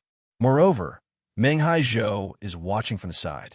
Although Meng Haizhou is not considered a big shot, dealing with June Moxie is not a problem. Jun Moxie will not be able to escape from the palm of my hand. What if he escapes? Li Shang clearly treated this sentence as a joke. Escapes? But after thinking about it seriously, she finally laughed. Li Yuran leisurely looked out the door and said, "Then, he is not Jun Moxie. Brothers, we are now second in the new books list. Just below Yin de Fengling is very satisfied with this result. But, it seems that the gap between us and Yunda is not that big. Everyone, put in more effort. We will rush forward." Is that good? Everything depends on you. The people behind are chasing closely. Everyone can't relax. I will quickly go down to right. 18 p.m., the third chapter. Chapter 17. It was true that everyone had to admit that Liu Ran's plan for Jun Mo Xie had been aimed at Jun Mo Xie's temperament. In fact, it could even be said to be perfect. However, this perfect plan had a very special flaw. If the target of their plan had been Jun Mo Xie, then it would have been a fact that their plan would have been a sure thing. But now, Jun Moxie was Jun Xie. Would the plan still go smoothly? Inside the 1,000 Gold Hall. How about we follow third young master's habits? 1,000 taels of silver? Or a little more? Li Feng asked with a smile, as everyone sat down around the table. 1,000 taels of silver? Dugu Xiaoyi cried out in surprise. Her fair face flushed red. You're betting that much? Although she was the only daughter of the Dugu family, her daily necessities were always well taken care of. As a girl, she didn't have much to spend other than buying gold and silver jewelry when she was in the mood. The 180 taels of silver barley she had on her was already a lot. She didn't expect to bet 1,000 taels of silver here. The total amount of silver in her pouch was only 11 taels of silver. Actually, this was normal. 1,000 taels of silver was at least a few dozen caddies. Even a nouveau riche wouldn't carry a few dozen caddies of silver around randomly. After all, there were still things like banknotes in this world. 1,000 taels of silver? How long would that take? I don't have that much time. Let's be straightforward. Each bet will be a minimum of 10,000 taels of silver. There's no upper limit. That's it. Jun Xie laughed. I have plenty of silver. It's just a small amount. It's not worth mentioning. Tang Yuan jumped in fright. A bet of 1,000 taels isn't small. Third young master. He clearly knew that Jun Xie had only brought a total of 50,000 taels with him. If the limit was really 10,000 taels, he would lose it all in minutes if he was unlucky. However, on second thought, it was better to lose it all as soon as possible. He had already lost a lot today. Moreover, he had already gotten the written promissory note, so he couldn't afford to lose his brother as well. If he only lost 50,000 taels, it wouldn't be a big deal. Thus, he didn't stop Jun Xie. Jun Sunshao is such a straightforward person. I like dice the most. Everyone depends on their luck. One roll, and two stare at each other. It's fair and just. Meng Haizhou laughed. Cut the crap and hurry up. How do we play? Do you want to see who is bigger or smaller? Or do you want to guess? Jun Xie looked a little impatient. If someone was observant, they would be able to see that Jun Xie's eyes seemed to have turned red, which meant that the drug had begun to take effect. The opportunity was close. Meng Haizhou looked at Jun Xie's eyes without batting an eyelid and said, "Let's make it simpler. Big or small?" How about that? Jun Xie nodded. Sure. For the sake of fairness, everyone who participated in the game had to take out a sufficient amount of banknotes and take turns to roll the dice. Whoever had the highest number would be the banker. According to the number of people, if there were 7 people, there would be 7 dice for each banker. If there were 6 people, there would be 6 dice. Then, after this round, there would be the last round. Whoever won would be the banker. After a round of modesty, there were 5 people: Jun Xie, Meng Haizhou, Meng Fei, Li Feng, and Li Zhen. Tang Yuan was now clean, so he could only be a spectator. Dugu Xiaoyi came in a threatening manner, but she didn't bring enough money with her. If she didn't have enough money, even the Heavenly Emperor wouldn't give her face. She could only be a spectator. Her pretty face was flushed with anger. She obviously felt that she had lost face. Jun Xie's mind turned. How could he not make use of such a big backer? He said, "Miss Dugu is a woman, so naturally, she can't play around with us. In my opinion, how about Miss Dugu versus Piaohong? What is Piaohong? Dugu Xiaoyi's eyes lit up. Piaohong is a bet outside the game. It means that even if you don't participate in the game, you can still place a bet.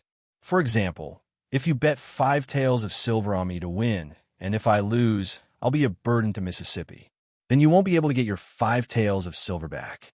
It'll be considered a public bet, and you'll be able to split it evenly with the other gamblers. But if I win, Miss will be able to bring me luck, and you'll be able to get back 10 taels of silver with interest. Jun Xie explained in detail. Good. Dugu Xiaoyi immediately became excited. Then I'll bet 5 taels of silver on you for the first round. Jun Xie laughed. A beauty betting will increase my luck greatly. I'll win without a doubt. Li Feng and the rest sneered at him. Everyone thought to themselves, laugh, laugh, laugh. You'll be crying soon. Everyone had thrown the dice, and only Jun Xie was left. Meng Haizhou now had the largest number of points. He had 1 6, 2 5s, and 16 points. With 3 dice, this was already a considerable number of points. If he didn't bet 18 points, then he could only win with 17 points. Li Feng and the others all had smug expressions on their faces. As long as Meng Haizhou was the banker, they were confident that they could continue in one go and make Jun Xie lose so badly that he would have to take off his pants. They would first make him lose until his eyes were red, and then they could smoothly continue with their plan. Jun Xie held the 3 jade dice in his hand, a faint smile on his face. However, he could not stop himself from cursing out in his heart.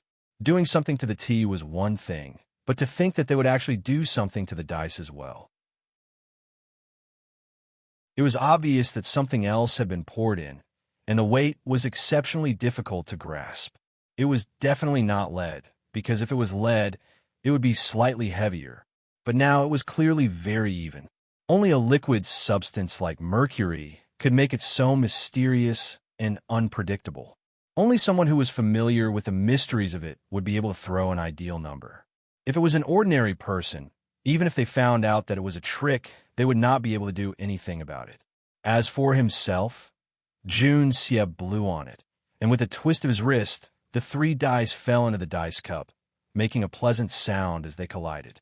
At the same time, Jun Xie's right hand was placed on the table, and a thin stream of air, as thin as a needle, was sent out from his fingers without anyone noticing, extending into the dice cup. Everyone held their breath at the same time and looked over with their eyes wide open. The 3 dice rolled a few times and stopped. How is this possible? Li Zhen's eyes widened as he exclaimed, his face dejected. Everyone on Meng Haizhou's side let out a disappointed sigh. Only Tang Yuan cheered loudly, dancing with joy and laughing heartily. 2 dice at 6 points, 1 at 5 points, 17 points. It was 1 point higher than Meng Haizhou, who had the highest number of points. Meng Haizhou's side's hopes were dashed, and everyone was dumbfounded. Jun Moxie really had some dog shit luck today. Jun Xie was overjoyed and exclaimed, "Wah, Miss Duga's luck is really good, bringing me to prosperity. This is really what the heavens want. Today it's time for me to go on a killing spree." As he spoke, he closed the dice cup and shook it in his hand, urging, place your bets, quickly place your bets." Pa! Jun Xie slammed the dice cup on the stone table and then let go of it. His other hand gently held on to the edge of the stone table, his face nervous. But his internal energy had already reached the bottom of the dice cup, ready to go. The gap between us is getting bigger and bigger. I'll do my best to write, brothers and sisters. Do your best too. Everyone charge. Thanks to Azure Cloud Sword, Wind Azure Dragon, Shadow Behind the Light, Nice 123, The Fool, Ingluo U, and other brothers and sisters for their gifts and support. Thanks to Dark Mountain Clouds and Rain for your support. Chapter 18. Li Feng and the rest looked at Meng Haizhou. Among these people, Meng Haizhou's gambling skills were the best, and he had some experience in listening to the dice. Especially since these were specially made dice that he had prepared himself, he was naturally quite confident in his chances. Everyone was holding back their urge to make Jun Xie lose everything as soon as possible. Meng Haizhou's closed eyes suddenly opened, and he confidently said, "Big." He then picked up 50,000 taels of silver and placed it on Big. Li Feng and the rest followed suit and placed their bets on Big, waiting for a good show to happen. Seeing this, Tang Yuan could not help but feel shocked. He knew that Jun Xie only had a total of 50,000 taels of silver with him. If he were to lose, he would not even be able to afford to pay for this bet. What should they do? With a push of his inner energy, the dice silently flipped over one by one. Jun Xie slowly shouted, "Place your bets, open up." The dice cup was opened, revealing 3 dice, 1 with a 2 and 2 with a 1. In total, there are only 4 points small. Meng Haizhou's face changed greatly. How could this be? He clearly heard that at least one of the 3 dice had a 6, a 90% chance of winning big. But when it was opened, there was no 6. Could it be that he was negligent and heard a 6 instead of a 1? Jun Xie took the banknotes in front of everyone and gave 10 taels of silver to Dugu Xiaoi. He then took out a 1,000 taels note and gave it to her. "Miss Dugu, congratulations on making a fortune. Thank you for your good luck. In addition to the red, I will give you another 1,000 taels." Dugu Xiaoi held the banknotes in her small hands and could not help but smile. Her big eyes narrowed into a line. She patted Jun Xie's shoulder in a very brotherly manner and said, "Good job, Junbrat. I will bet on you again next round. I will bet on this 1,000 taels." She completely forgot that the person in front of her was a super debauchee that she hated very much. Li Feng laughed dryly and said, "Third young master's luck is really good, winning at the start." He secretly gave Meng Haizhou a questioning look. Meng Haizhou's expression was heavy as he shook his head. Obviously, he didn't know what was going on either. Jun Xie had already taken the hallucinogen, and the dice were his usual water jade dice. Was it just a coincidence? However, his ability to listen to dice had not reached an extremely high level. It was possible that he had misheard. In any case, it was only 1 round. As long as he won it later, he would have the time and capital. However, in the next few rounds, Jun Xie was still muddle-headed and continued to win. The banknotes in front of him were stacked up high. There was already more than 3 million taels of silver. Together with Dugu Xiaoi, they had already won a total of 20,000 taels of silver. As for the Li brothers and the Meng brothers, their faces were ashen. You cheated. You cheated." Li Zhen stood up with his face flushed red. He had bet the most, and only a pitiful few of the 700,000 plus banknotes were left. He pointed his finger at Jun Xie, his face flushed red with anger. Not to mention Li Zhen. Even Meng Haizhou was getting more and more suspicious. How could he guess wrongly again and again? On the other hand, Jun Xie's eyes seemed to be getting more and more confused. But why did he not lose, as if possessed by the god of fortune? 1 or 2 rounds of coincidences might be possible, but so many coincidences, it really didn't make sense. If you don't have money, then get off. If you can't afford to lose, then don't play. Jun Xie didn't even look at him. His nose was up in the air as he said disdainfully, "To catch a thief, you have to catch the stolen goods. To catch an adulterer, you have to catch both of them. Which eye of yours saw me cheating? Miss Dugu is a connoisseur, and she was sitting right beside me. Did I do anything?" Li Zhen glared fiercely at him, almost wanting to swallow him into his stomach. But Jun Xie had dragged Dugu Xiaoi into the conversation. Adding on to the fact that they already had ulterior motives, he immediately became mute. Dugu Xiaoi didn't really understand the rules of the game, and she wasn't the expert that Jun Xie was talking about. But she had always bet on Jun Xie. After a few rounds, she had already won 20,000 taels. She was in a good mood and couldn't help but pout when she heard Li Zhen's words. How boring. If you win, you're laughing and haha. If you lose, you're saying that he cheated. Your Li family really knows how to do it. I was right beside that June brat. He was just throwing the dice as usual. How could he cheat? What do you mean by cheating? Who forced him to call for help? Li Zhen was somewhat lacking in confidence. Him. Dugu Xiaoi pointed at Tang Yuan. He want to call Jun Moxie over. It would be strange if he didn't call for help. What's more, the gambling is so lively. The famous gambler Tang Da Xiao is actually just watching. This means that you guys have already won all his money. He wouldn't stop gambling if he didn't have any money on him. Do you really think that I'm a fool? Everyone was a little surprised. They didn't expect that the usually fiery little chili pepper would have such a meticulous mind. The Grand Preceptor's residence. Reporting to young master, Jun Moxie has already entered the 1,000 Gold Hall.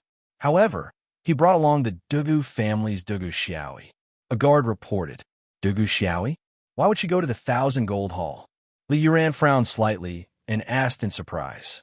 It shouldn't be premeditated. They really did meet on the road by chance. Miss Dugu even beat Jun Moxie and scolded him.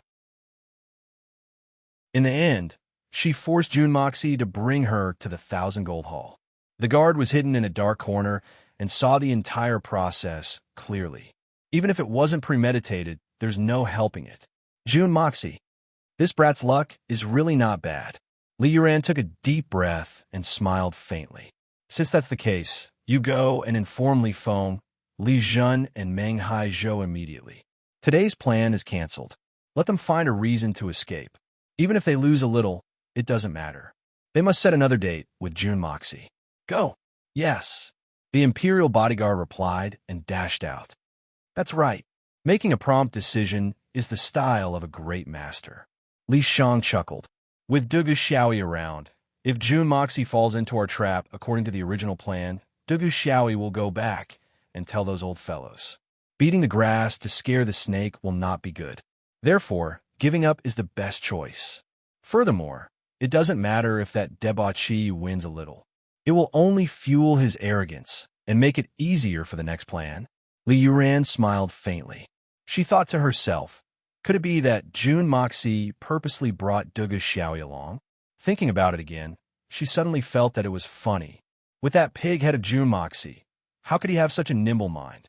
It seemed that this brat's luck was really good today. Li Yuran didn't know that at this moment, it was already too late. At this moment, it wasn't a matter that could be resolved just by losing a little. 1,000 Gold Hall. Following that, due to Li Zhen's protest, everyone changed the gambling method 3 times. Jun Moxie arrogantly shouted, causing the 6 debauches to be fuming with anger. His words were sharp, but his hands were firm. He actually won the 6 debauches until their mouths were crooked and their eyes were slanted. Their wallets were empty. Jun Moxie complacently shared the spoils with the beaming Dugu Xiaoyi as though no one was around. There was a huge pile of banknotes. The few people opposite looked at each other and sat there dumbfounded. Seeing Jun Moxie exaggeratedly counting the banknotes one by one, they were so angry that their livers hurt. That's all us. Taking advantage of the fact that Jun Moxie wasn't paying attention, Dugu Xiaoyi rolled her eyes and grabbed a handful of banknotes. It seemed to be at least 100,000 taels. With lightning speed, she stuffed it into her bosom.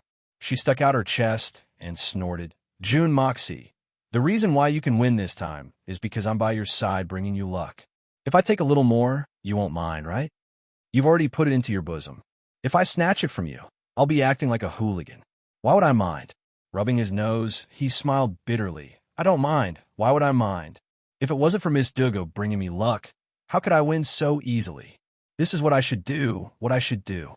Dugu Xiaoyi's eyes lit up.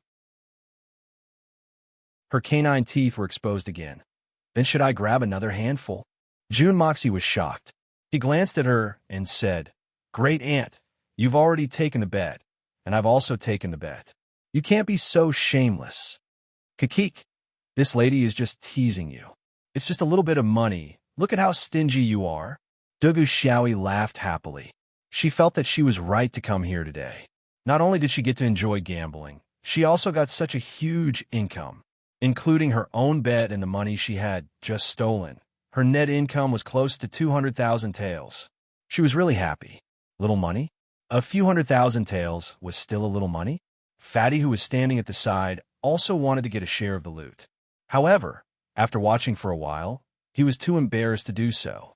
He looked at Jun Xie with a pitiful expression, but Jun Xie did not even look at him.